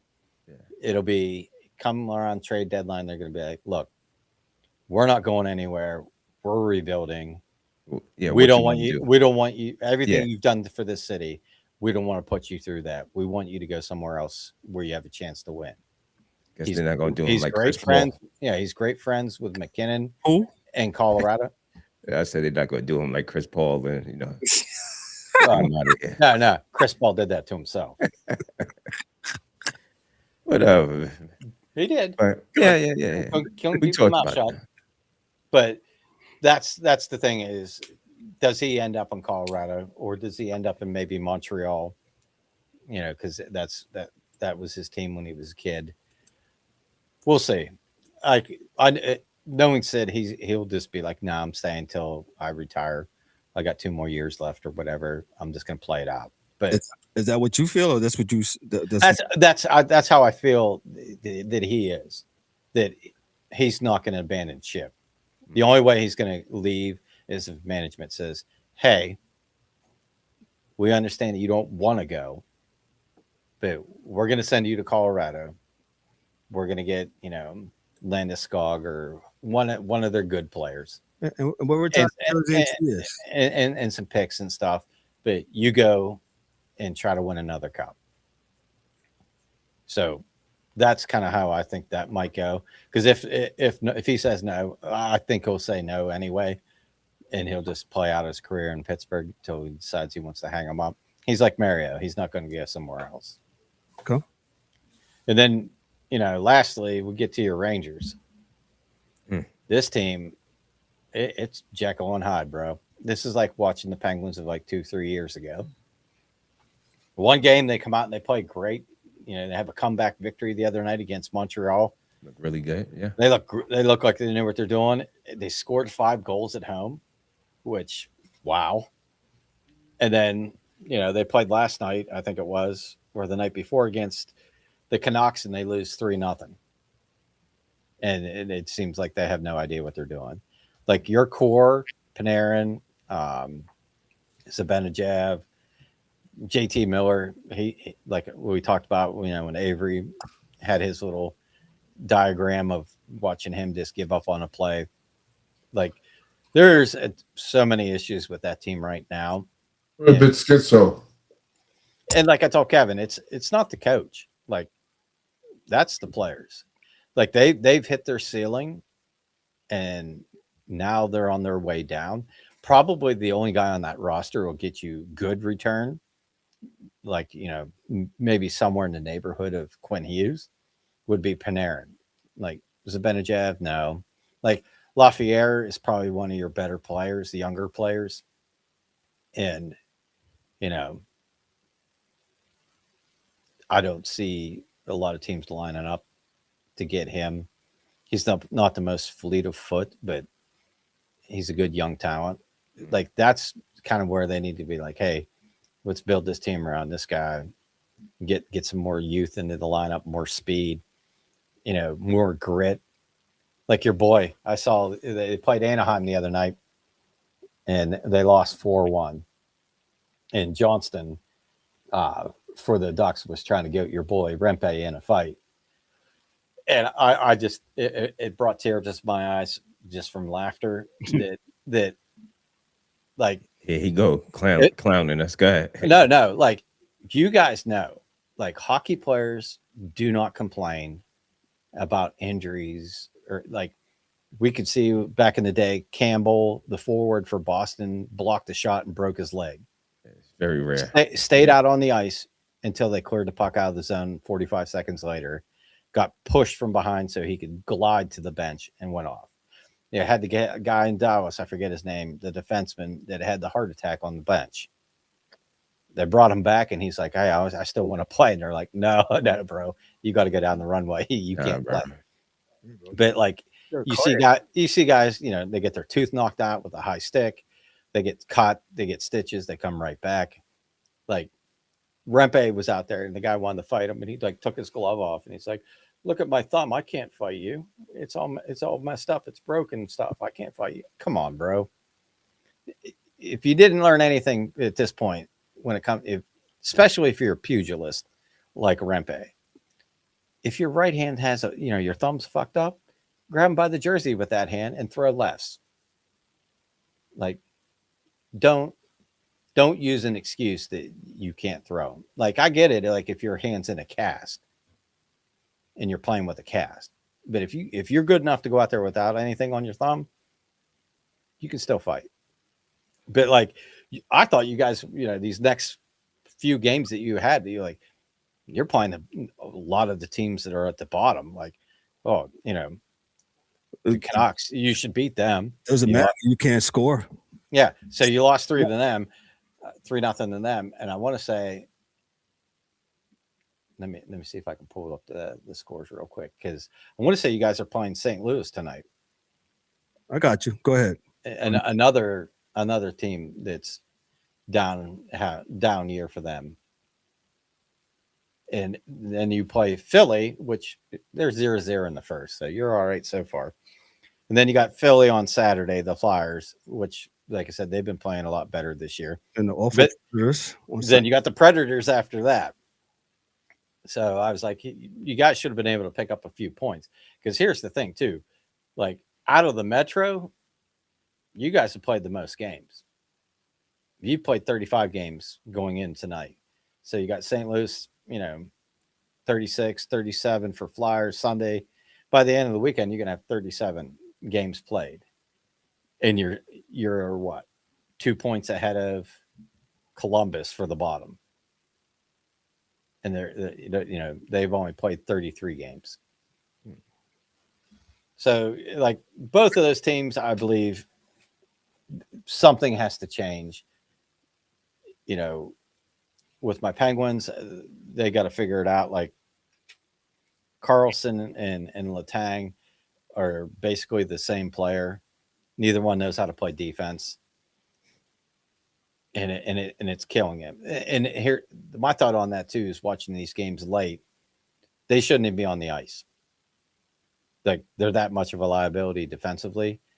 I'd rather see the guys that are your second pair or your third pair, your penalty killer type players, because that's what they're used to. They're used to high pressure situations, getting the puck out of the zone, clearing the puck, that kind of thing. When you put Letang and Carlson out there, they're not hitting anybody. Same with the Rangers. They don't have anybody that hits. No grit. Both like these teams are mirror of each other. And it should only be, fitting that they're right beside each other in the standings. Because you could combine these teams and they would, as one team, and they would still suck. I mean, it's the honest truth. That is not good. No, like the Penguins, their problem's goalie. Well, you get Shesterkin back there and Jonathan Quick. That's a whole different story. They're going to make more saves for you, but both teams have shitty defense. So the opportunities, like the amount of odd man rushes that the Penguins give up is astronomical. And it's the aggressive defense trying to pinch on the boards, not get to the puck, and boom, 2-on-1, 3-on-1s, dumb penalties. I mean, I don't know, bro. It's one of those things where I can't understand how you let the same things happen over and over again. Like if you're struggling to close out games, then maybe lean heavier on the guys that are more defensively sound. And that goes with your forwards too, because at that time of the game when they pull the goalie, it's basically a power play. So maybe put your penalty kill unit out there. I think the Rangers lead the league and they've been scored against shorthanded goals or something crazy. Yeah, you gave up one last night. Let's talk about that one. There was a one the night before the game against Chicago. I was like, man, we suck. like the Rangers at times they just look lost and like non-motivated, like they're just going through the motions. Right. Like some of your coworkers. Yeah. Hey man, what you here for, bro? What's going on, man? Oh God. Anything else, Dan? Before we move on, sir. My buddy from back home that went to the game with me, he goes, "Jesus Christ, we suck. Nobody showed up to play tonight." Yep, that's it in a nutshell. Jeez. That ain't good. Nope. That's all you got, Dan? That's all I got. Oh, like I said, you got the Olympics coming up. Oh yeah, I got the thing scrolling down at the bottom. Are they going to fix this thing? They're going to check it out, and if the players feel like it's not safe to play in that arena because of the dimensions, then they're going to pull out. So, how does this happen though? In 30 seconds, piss poor planning. Like you knew you had this game for 4 years, right? This is what I'm saying. This is like LA with the Summer Olympics, right? Yeah. You got to have this stuff ready, so you can't get it ready in 4 years. It's just piss poor planning, and I don't know the specifics of exactly where this arena is being built, but you would think that what the rink size needs to be, that you would have a plot or an engineer or an architect be able to go, hey, engineer. Yeah. This is what you need to do. Here's the plans. And that's how that size rink will fit in here. And go, okay, that's how we need to do it. Bang. Let's start the work. I'm not an engineer, but I know that just makes sense. Yeah. I don't understand it. Yep. Yeah. And like I said, Paul Bissonnette, when I saw him on TNT, he was like, look, if they can't get this shit right, just bring those teams to America and have them play in the NHL rinks. They're going to miss out on the experience of being at the Olympics and, the Olympic Village and all that. But at least they'll be on the right size rink and buildings that, are meant to play hockey in. Yeah. True. Gotcha. Fact. Thank you, Dan. Is that all you got, sir? That's all I got, sir. He is Dan K, the hockey dude. Uh-oh.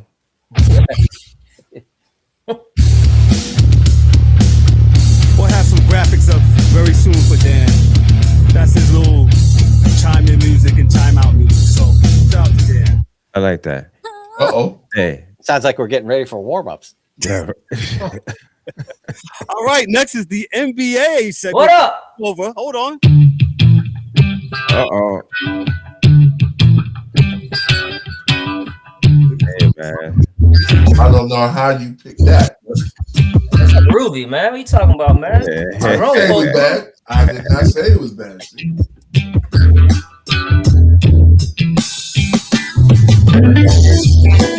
Here he comes. I don't even want to say what this sounds like. Coming in like Mudfoot. It That sounds Mudfoot. sounds like What something up? from the 70s. That's right. What up, bro? Black exploitation films music. Yeah. That's not You know the what I'm film I was thinking of. Blackula. Dolomite. Dolomite. You know what I'm saying? Blackula. Blackula, man. I couldn't even cut in to interrupt on that one. So go ahead. Nah, what's up? Hey. What up? Salute. Hold on. Oh, I didn't mean that one. I didn't mean to cry. Hold on. Damn, we Yeah, crying, bro. yeah. New York, go, New York, go. Hey, right. man, congratulations to the New York Knicks for winning the third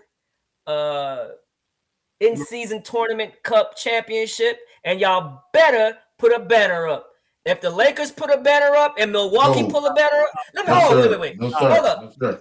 Stop. What the hell have y'all won? No, sir. Oh, no. We're not doing that, Ryan. No. Wait. Really quick. No. Milwaukee did. So what? The Lakers did. The Lakers got $1 million championships. Y'all two gonna put that up? What? Yep. We're not putting up the Eastern Division. We won the East. No, we're going to put up championships, man. We're not doing that. Put up championships? You guys haven't won since 1973. We're not doing that, man. That don't mean we're not gonna. It's on to Cincinnati. Let's go, listen. Wait. Hold up, man. You guys can't be that full of yourselves. You think you can't put up a small little banner for No. I never said we was full of ourselves, man, but it's on to Cincinnati. That's nice that we won this. That was great. We got a bigger goal ahead of us. We want to no shit. Of course you do. We all know. But put a banner up for it. No. And then how come the Lakers and Milwaukee did it? Because they're cornballs and they didn't make it out the second round. Cornballs. The Lakers got what, 18, 19 championships? Yeah, well, not with this crew here. So what difference does it make? What have y'all won but this? Hey, Be proud of it. Come on, man. No one said we ain't proud, but when we said we ain't putting up no cornball ass banner for winning the regular season game. It wasn't a regular season game. Yes, it does. It counts counts like a regular game. You're wrong, DA. Not the finals. The count. It didn't count at all. Don't count. No, the finals don't count. Oh well, then shit. I'm definitely ain't putting it up if it don't count. Oh my God, boy! Hey, I got mixed emotions. I got mixed emotions on him, Ryan. But I mean, that's a lot of us Knicks fans are like that. So listen, if you open up any book about having a successful business and a successful franchise, you gotta embrace the small goals when you get to the big goals. What's wrong with putting it up? Nothing wrong with that at all. I thought you guys played a hell of a game. You guys are on fire. Yeah, we did, and we're not putting it up. Yeah, okay, that's fine. But let's get to the game, because I really believe the heroes for this game was your Mitchell Robinson, Clarkson, and Kolek, the three bench players, because you guys were down by, I want to say 11 or 12 in the third quarter. Yeah, and Clarkson hit 2 big threes. He got the energy up. Yeah. And I really like what they did, and it was your bench guys. And not only that, down the stretch, you guys put Kolek in the game and bench Bridges, and you made little subtle moves. But that's what you have to do. You gotta feel. You can't be so bought in with who starts the game. You gotta go with the feel. And I think that's what. And I think that I want to pile on Tibbs, but he doesn't. He didn't seem to have the feel for the game. It's like, this is my guys. I'm sticking with them no matter what. So you gotta give credit to Mike Brown. So real big credit to Mike Brown. Even there was one point in the game where Brunson turned the ball over, at half court. It was a back court, and he ran to Kolek. I'm like, no, we need ball handlers in the game, not just him trying to dribble the ball and they was pressing him. And exactly. They was pressing. Right. So what that does, that takes pressure off of Brunson, and now Brunson can just be in attack mode. Right. So I love what you guys did. You guys are playing great. And a smaller, I want to say a bigger notion, right? Which why I like what happened in the semifinals and the quarterfinals and the championship was now. Because I really wanted OKC and New York to see, okay, where do we stack up? Yeah. But now, not saying OKC is still not the favorite, but now we know that they're not invincible. Like, then nobody's scared of them. No. I mean, you got to understand. They went to Game 7 last year to a Denver team that was hurt. They went to a Game 7 last year in the finals to a young Indiana Pacers team, and who was winning until Halliburton ruptured his Achilles. And yeah, they started off like gangbusters, but nobody's scared of them. The Knicks ain't scared of them. Rockets ain't scared of them. Denver's not scared of them. So I really believe I like the fact that OKC didn't win it, because now teams will be like, listen, man, they're not invincible. So hey, why not? Why can't we win it? So I think it's just gonna give you guys so much more confidence. I mean, you guys were already confident. You guys are a confident bunch. You know what I'm saying? The Knicks are playing great ball, and I just feel like this can propel you guys to something greater. Like you said, you guys are playing for the bigger trophy, the bigger banner, and I get it, but I also got to say though, the teams that did win the cup didn't win the finals. That's the only negative drawback. But man, it was a good it was a good game. It was a good game. And I liked everything about it. Wemby, the OKC San Antonio quarterfinal game was amazing. That was really fun. That was really fun. Even the Orlando game with the Knicks was fun. Man. Oh yeah, absolutely. Without Franz. So yeah. So listen, and here's the good thing about the league now, right? So since December 15th, now you have so many players who are eligible to be traded, right? Because everybody had to wait until you reach the benchmark of December 15th. Now, December 15th, like I want to say like 95% of the league can be traded now. So you're gonna see teams making either subtle moves, or we still have Giannis out there that wants to get. I'm not saying the Knicks. I'm not saying for the Knicks. I'm just for anybody who can make a deal. He wants to leave. Yeah, he wants to leave. He wants to leave. So we'll see what happens with that. And it was, like I said, it was a great cup quarterfinals and finals, and congratulations to the Knicks. Yeah, I think the Knicks are going to make a move and get my man from New Orleans, the little point guard, the backup dude. Oh, Alvarado. Yeah, from Queens. And then if we get DiVincenzo back, then that's good. That's good, depending on what they want. Can't give up too much for him. Well, damn. I mean, you don't think Minnesota's going to want something? They are. Yeah. What they want, like I don't know if Deuce and somebody else is that's too much right now. For DiVincenzo? Yeah. Why would Minnesota do that? Yeah, that's what I'm saying. I'm not sure what they want. Right. And what they may take one of our bigs. That may be a one-up, thing. Which big? I still think, DiVincenzo is just for the he's in sync with the other dudes. Maybe not. Ain't been there in 2 years. But I don't think we need a big. I think we need a 3-and-D dude. We need like another long 6'8" dude that can play. But the reality is, I think we got one. He's just sitting right there on the what you call him team. Who's that? Dink. His kid named Dink. Okay. He's on their team, but he's just on the Westchester, whatever roster. I think we got the dudes there. I don't know if we need much more. So, but we'll see.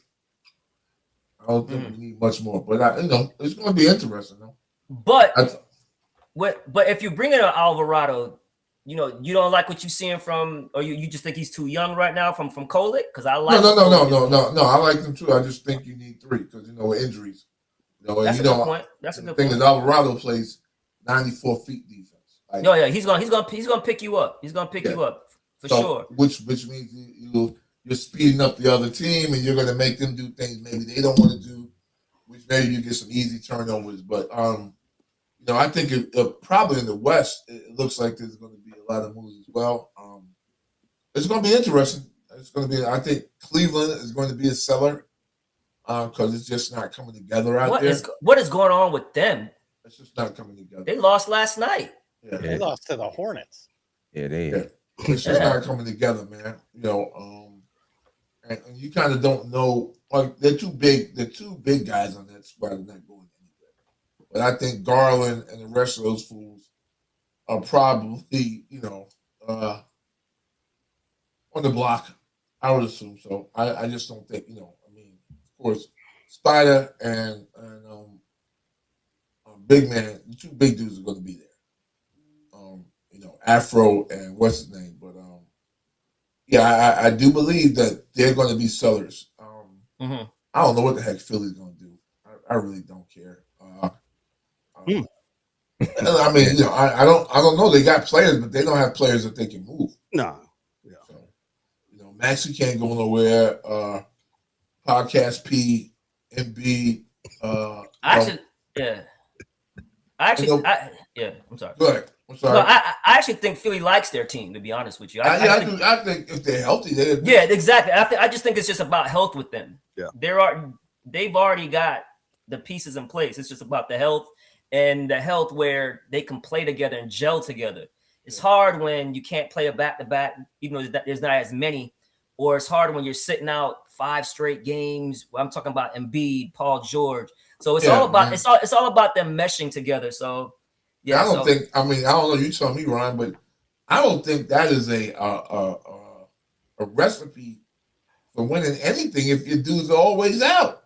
Like facts. I totally agree. I'm not. No. I think Denver's going to make a move, though. I think Denver's going to make a move. I don't know for who, but and I think Miami's going to be sellers, man. But they got a wild team because I think Bam Adebayo is probably like after Giannis, it's probably the next best big out there that you can get. But I don't know how much they want for him. No, they want a boatload for Bam. They're trading Bam. Mm-hmm. A boatload. He's that Heat culture guy. I think the player who's in play for the Heat to be traded is Hero. Is Tyler Hero. But they've been trying to do that for years, right? Not really in a sense because he was always hurt. They're very high. They're very high on him. And he had a great season last year. He was an all-star last year. So they're very high on him. I think if they can do a package, I mean, they're discussing, I believe, to get Giannis in Miami. It will revolve around Hero and maybe Jaime and then Ware and get those 3 and some picks and bring in Giannis. But I don't know how that would fit with Giannis and Bam. They're kind of like this, Same I don't know. Yeah, I don't know how that. Somebody got to take a step back, right? So Bam obviously it'll be Bam. Yeah, Bam got to give up some of his for Giannis.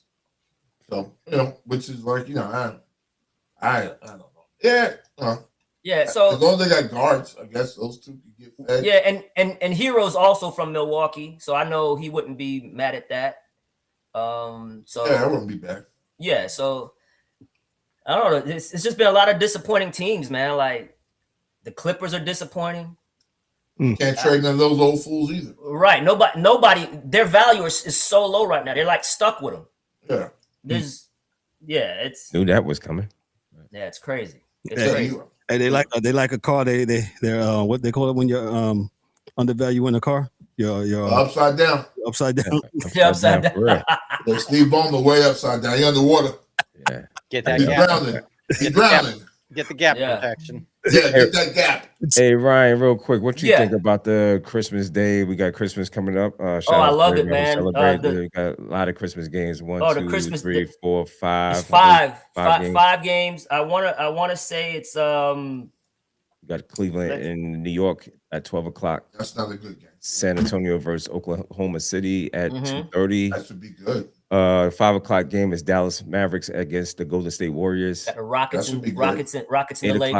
Rockets and Lakers, correct. And at 10:30, you got Minnesota versus the Nuggets. So I love it. It's a great slate. It's a great slate. They did a good job of picking the teams. San Antonio plays, right? Who does San Antonio play? Yeah, San Antonio OKC. Play OKC. Okay. Oh yeah, because that San Antonio OKC rivalry. I mean, even though it's a young rivalry, it's two young teams. It's good. And I don't know if you guys noticed, Chet and Wemby hate each other. Really? They do not like each other. Yeah, that goes back. Exactly, DA. It goes back from Team USA and France. The under 17 and all. Yeah. Yeah, so Wemby came out and said, "Look, I've been busting your ass since I was 16." I mean, they've been getting checked, right? And then Wemby also called out, indirectly, is like, playing the right way. They feel like OKC fouls a lot. They foul bait, get to the line. SGA, that's the word on the street. Yeah, right. So, well, SGA, man, his thing's a little bit. Let's say if you look at it on film, you're like, come on, dude. Like, he can play. Like, he has all the basketball skills to be a great basketball player. He has a jumper. He has an inside game, outside game, rebounds, plays defense. But, dude, you can't keep running into dudes and then bouncing off them like somebody shot you. Well, DA, that the refs are complicit. Exactly. It's a skill, man. It's a skill, bro. It's a skill. Getting to the free throw line is a skill. When Harden was doing it in all those years in Houston, everybody complained about it. Yep. But the great ones get to the free throw line no matter what. Well, they always have, yeah. But they always have, yeah. So, film kind of gets it. It looks crazy. Right. It's basketball. If you can get an advantage any way, shape, or form, you do it. Yeah. It's sports. That's what sports is about, man. So I can't knock it.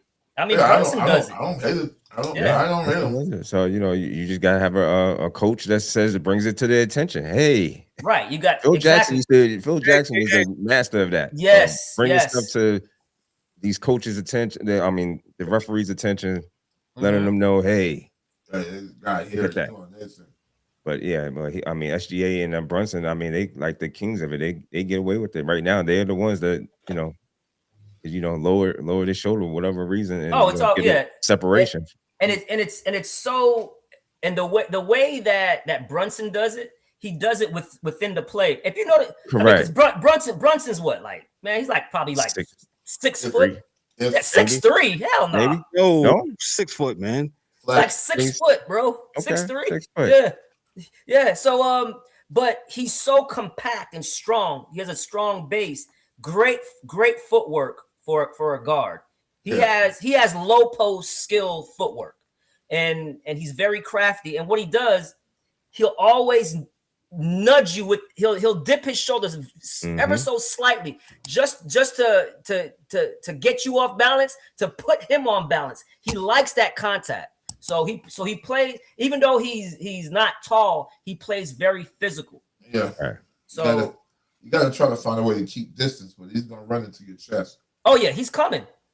Or when he has you on his hip or on the back, he'll feel you and then stop and just pull up, and then you run right into him. Yeah. Oh, y'all make me sound like I was off. He's 6'2". He is not fucking 6'2", bro. I'm sorry for cursing. He's not 6'2". Hey, man, I'm just giving you what they say, man. Listen, D-Dubs, when I played in high school, they listed me at 5'10", brother. Oh, they know you lying. So I'm 5'5". They gave me a whole 5 inches. Wow. Your school did you a favor, bro. Yeah, boy. They listed me at 5'10". Everybody like, who the hell is Ryan 5'10"?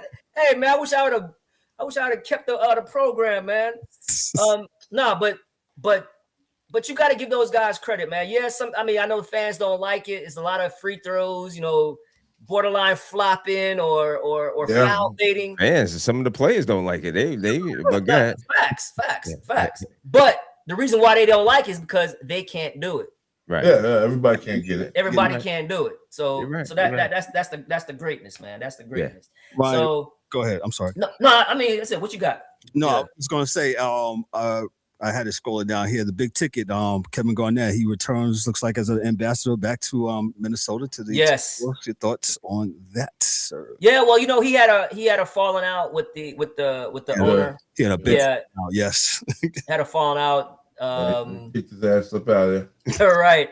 And so Alex Rodriguez and their team brought him back, you know, to be an ambassador. They're gonna retire his jersey.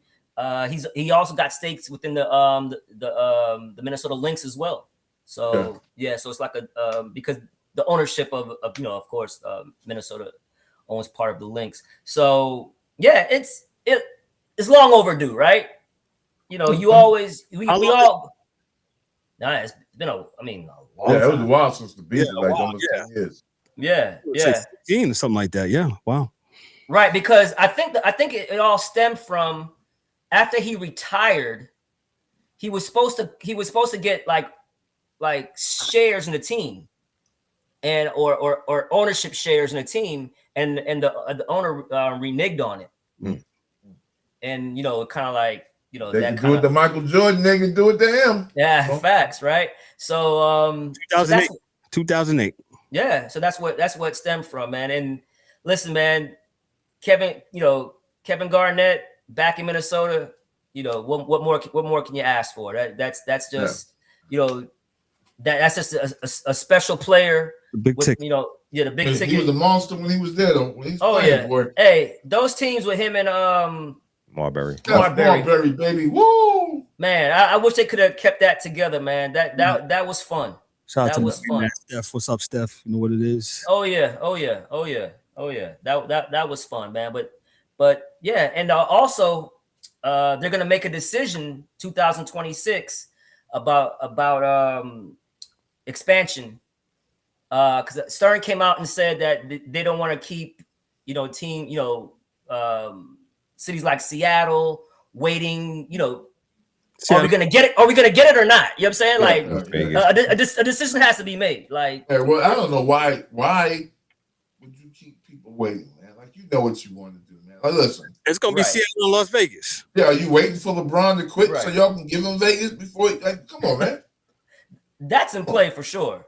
Oh yeah, come on, man. Everybody knows it's in play. They didn't play for the last 20 damn years. Yeah, and I heard people saying, well, why don't you just relocate a team to Seattle? They don't want that. They want a whole new fresh start. You know what I'm saying? Because that doesn't make any sense. You know what I'm saying? They want their Supersonics. Right. Exactly. Yeah. They don't want to. You know, just like with the Titans and the Oilers. Right. You know, they it's the Houston Texans. You know, we don't want no other team coming. Right. And yeah, it just wouldn't be right. You know what I read is once they finally put that franchise back in Seattle, OKC will relinquish all their history back to the all the Supersonic stuff goes back to Seattle. Yeah, so and I think OKC wanted to. If y'all remember, wanted to retire Gary Payton's number. He's like, nah, I never played here, man. So. It made sense, man. But yeah, I'm like, what you waiting for? I mean, why don't they do this? Just get the expansion team going, and then the King can get traded to the expansion team. I don't know, man. To Vegas, because that's Gus Williams, man, Jack Sigma, Lonnie Shelton. That was a good team, man. 1977 Supersonics won the championship. Yes. What about Sean Kemp? That's my man. Hey, one of my favorite players, man, from the Supersonics was Detlef Schrempf. I love this game. Yeah. Even a great name. Yeah. Oh yeah. Detlef Schrempf. Yeah. So yeah. Good. I'll have the Detlef Schrempf, please. Their jerseys were awesome. Yes. Yeah. Yeah. So it's gonna happen. It's got to be Seattle and Vegas, right? Like what are we waiting on? Like what are we waiting for? I don't know. It's like, dude, just make the announcement already so everybody can prepare and the buildup can be cool and enough already. You got an arena for both places. Vegas, where the Vegas Knights play. I think what's that Dan, they redid the place where the Sonics and now where the Kraken. The Kraken play at now. They redid that arena. What is it? It's something. It's calm. What is it? Climate something. Climate Pledge Arena. Yeah, there you go. Yeah. Oh, or place is ready. So boom. Let's go. They can even play in the little ring thing, the little sphere thing or something. The Dolan owns. The Knicks owner owns. The sphere. They can play there. I don't know. Is it big enough? I don't know. I don't guess so. It's not big enough. No, it's more of a concert venue. Yeah. They got enough to. I mean, listen. I mean, you got enough stands. But the T-Mobile arena. T-Mobile arena. Yeah. So that's right behind MGM. Seattle is ready, and so I actually think, as much as people think Vegas for a basketball team, but I'm still not 100% sure because it's such a transient city. Yeah. That people, there's a lot to do there. When you got places with a lot to do, but your team has got to be good every night. Well, the thing with that too, though, you got everybody and their brother on the strip selling tickets for all these shows. Yeah. You're gonna have casinos buying tickets. Yeah, as comps. Yeah. You're right about that. That's for sure. Good point, Dan. Yeah, they will always have, like, they might not be filled in the stands, but they will be sold. Yeah, right. And not only that, now that sports gambling is legalized and the NBA is a part of it. A part of it. Yeah. So I thought they sponsored it. They're involved in it. Yeah, that's what being a part means. They sponsored it. I mean, I meant point. I didn't say they weren't a part of it. But point shaving. Yeah, but there you go. Ryan said But back in the days, the reason why they didn't want like sports teams in Vegas was because of the gambling. But but now that it's open, it only makes sense. It only makes sense. They got a football team. They got the baseball team. It's weird because no one goes to Raiders games, and that's the reason why I'm like, oh man. But all those tickets are sold. I bet you. Yeah, probably. Yeah, and other team. Yeah. Other squad come up. So Ryan, anything else before we get out of here? I know we went over a little bit, but it was a great show. No, man. Just like I said, watch out for trades now that can start happening because a lot of most of the whole NBA and teams, their players are now eligible to be traded after December 15th. So you're gonna start seeing some movement, and the trading deadline is in February. So it's gonna be some movement. I think a lot of stuff is gonna happen too. So. I think that's why the Knicks, loaded up. Though they don't play a bunch, but they did load up with big bodies, and dudes usually need big bodies. So hopefully they can use that to get, something that they need. You know what I mean? So does the NBA have a holiday freeze like the NHL and football? Well, what? A holiday freeze where you can't be moved. Oh boy, I've never no, because it's right before the All-Star game. No. What I'm saying, like in the NHL, they have a freeze from like the 23rd to like after the first of the year. Oh, so they can't trade you. You can't trade anybody over the holiday. Yeah, not while you at Christmas dinner. I didn't know if they had something similar. No, there's nothing like that. The trade deadline is just February. You can make a deal. You can get traded on Christmas. Yeah, you can get traded. There's no diabolical. Yeah, it depends on where you go. Yeah, right. Exactly. It might be the best Christmas gift you ever got. Yeah. Now they have a moratorium after the season is over, where it's until the new cycle for the new year begins. Then you can't do anything. Oh, okay. During the moratorium. So diabolical. Yeah. Ryan, that's it, man. That's it, brother. That's it. Oh, yes, sir. One thing about the WNBA. So they did said they're ready to strike. Oh, well, stroke. Oh, come on, man. Well, Ryan, we did cover that just a little bit early. Your thoughts? Oh, did you? Yeah, 30 seconds. No, 30 seconds. What you got? Oh no, I mean it's inevitable. Like if you're not gonna give them revenue sharing, then they're gonna strike. They're already not making that much money. So what the hell? So why? So okay, what you taking away from me? I can go play in Unrivaled or somewhere else until you give us some revenue sharing. That's what's gonna happen. They're gonna end up getting the revenue sharing. It's just they asked tactics. for 33% though. Well, good for them. Good. When it's 12 now. Good. Exactly. That's good. There ain't no way they're getting 30%. Well, then you ain't. Well, then they ain't gonna have no lead. Well, you always ask higher, right? You ask higher, maybe they. And like I said earlier, they want to get between 15. If they stick to their guns, they didn't ask for 50. I mean, 30% is still. They're getting 70%. They're getting 70% of revenue sharing. That's. I mean, damn. I mean, that's still a lot. I mean, 33% just because you were making 12, which is nothing. I think it's 9 they're making or something like that, right? Yeah, 9 to 10. It's 9. They're making 9. So if you're already making nothing. Yeah, I just think they asked high in hopes that they can get a number. Yeah. I mean, that's collective bargaining, man. Negotiation, man. That's what we do. Got a couple people. Ryan's part of a collective bargain. D-Dub myself. That's what you ask. You ask for the sky sometimes, and sometimes you might not get the sky. You might meet halfway. Yeah, you gotta start big. Yeah, well, something's going to happen because absolutely a deal's gonna get done. Yes, because it's going to get done. Nobody is dumb enough not to get a deal. To walk away from the table and not getting a deal done. It's probably gonna get done 2 weeks before the damn season starts. Yeah, that's how these things play out, man. Nobody will strike. So as long as everybody's on the same accord, that I think something will get done. Gotcha. Yeah, I wouldn't worry about baseball, on the other hand, they're not going to keep playing in 2 years. Not at all. That's what's going to be. That's the thing 2 years from now. So diabolical. Yeah. Ladies and gentlemen, he is Ryan D'Souza. Oh, that means it's going much good. Oh, yeah, baby. Yeah, baby. Look at my cane, woman. Uh-oh. 40 shots. We got to get out of here, man. Ryan, Dan, what you got for us, sir? I don't know if I could follow that up.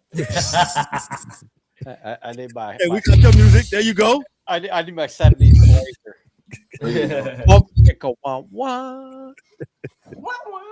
yeah. Nah, shout out to Mikey and E. They couldn't be here. I did forget this earlier that I wanted to shout out. Shout out to the USA women. They had the rival series with Canada here the last week and a half or whatever it was, 2 weeks. I think they went 4-0 against Canada. So good for them. You know, it's like they're like the men. They're going into the Olympics coming up. It's a little confidence boost going against them. Taking all 4 games, so we'll see how that goes. But nothing heavy. Like I said earlier, man. Thoughts and prayers with Greg Biffle, his family and friends, and those that also were on the plane that were affected by that. You know, just keep prayers up. Kids too, man. Those prayers. It's awful, man. It's awful. D-Dubs, what you got for us, man? Yo, great show tonight. Yeah, you ain't gonna talk about your boxing in 30 seconds? I'm 30 seconds. I was about to get into it. My man. Shout out to, I don't think that this was given enough, publicity or enough. I don't know. I didn't see it much, maybe because I was back at the ranch. But Terence Bud Crawford had a pretty extraordinary boxing career leading up to his retirement. This week, earlier yesterday, this week. man. Yeah, he retired undefeated. Yep. Five different belts. Wins, 0 losses. You really think he's gonna stay retired? Nah, I don't know. I don't think so. so. Jake Paul's still out there.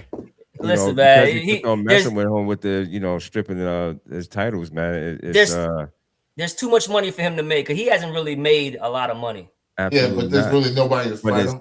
At the same time, he really don't have nothing to prove, and he really didn't get that. I thought he was going to get stay just to get one good boxing and get some money, but I think he just got tired of the politics. So how old is he? Like late 30s? About 40.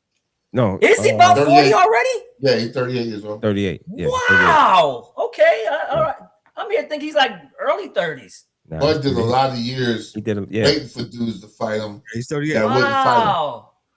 Hey, couldn't get fights, man. So yeah, so I think he's one of the most accomplished boxers in our time, and I think he doesn't get the credit that he should, and here on the Sports Chasers we're gonna show him some love and give him his credit, he deserves it, man. And he deserves all of it. I think, and it's just crazy because the boxing world, shout outs to the ones that cover like Fight Hype and Blue Blood Sports TV. Shout out to them, YouTube channels that cover these guys, man, but. Mainstream they don't. I don't know what's up with that. They don't cover. He's great, man. You dominate Canelo. You dominate Canelo, man. You up there. He solidified his legacy, man. That was the absolutely. Nail this era. After Floyd, he's number 2. Yeah, I would say so. Mm-hmm. Yeah. But that's all I got, Kev. And you got a so-called boxing event tomorrow night. If you're interested, Jake Paul fights Anthony Joshua. Wait, it's tomorrow? That is tomorrow. I think it's an they early start. They need to have that on a Tuesday night. Yeah. So going up on a Tuesday.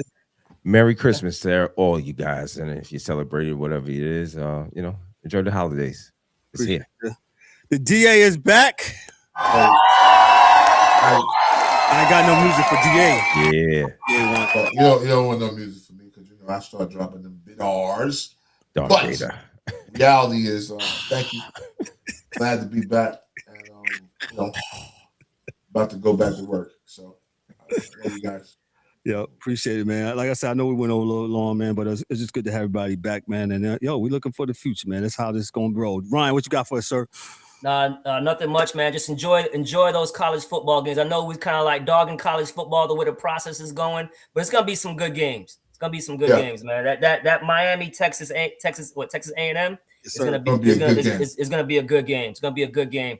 And I do think one of those lower teams might stick around for a while. It's gonna put some put a threat in one of those teams. So we'll see what happens. But enjoy those, man. Whether we like college football the way it's going with the hypocrisy and all this stuff. It's still fun to watch, man. It's still fun. Yeah, I'm attached to the betting. Yeah, brother. Yeah. That's all I got, bro. Appreciate it. Ryan. Like seeing y'all fellas, man. Yeah, no doubt. Ryan, you want to hang that banner up, don't you, boy? Hang that damn banner up, man. He's going to hang it up in his bedroom. Hang it up. I'm going to send one. You guys haven't won nothing. You guys haven't been relevant for 50 years, and you talking about, I ain't hanging up no banner. No. We've been relevant for a while. We just didn't win. It sounds like the Rangers. Well, you've been relevant for what, 3 years? No, we played in the championship against San Antonio. Okay. That was 1999. Hey, man. Y2K. Jesus Christ. Oh God! It was 1999, bro. Yo, man, let's get out of here. Hey, shout out to I had a live studio audience tonight. Shout out to my mom and dad. They in the building, man. Appreciate y'all for chiming in and hanging out with me, man. Nice. This was cool. This is good to be here. Like I said, DA, we missed you, bro. Glad you be back in the rotation, be back hanging out with us. And like I said earlier, man, I miss DA interrupting me when I be having something good to say. Hey, man. Hey, no, Kev, we're not doing this tonight. Not doing that. Him and Ryan getting into it. Oh yeah. I'm gonna put that banner up on my ceiling fan right now, Ryan. Put that banner up. Get some hats and get some paraphernalia for it. Yeah. Listen, we're gonna get out of proud of yourselves. On behalf of myself, I'm Kevin Elwan, your host and moderator, for Dan, for Daryl, for Ryan, for the DA, man, and in their absence for the Angry One and Mike Mills. This is the Sports Chasers podcast. Excuse me, this is the Sports Chasers. Y'all be good, be great, have a great weekend. Hey, y'all make sure y'all chime in and tap into all the sports that you love. You talk jazz, baby. Put it in the comment section. Go Rangers. Put it in the comment section. Go Rangers. I'm the clown. That's a wrap for today's episode of the Sports Chasers podcast. Don't forget to subscribe on YouTube and your favorite podcast platforms and connect with us on all social media channels for exclusive content and updates. We'd also love for you to join the conversation, share your thoughts, and become part of the Sports Chasers community. And remember to tune in next time for some more real sports talk. Until then, stay frosty.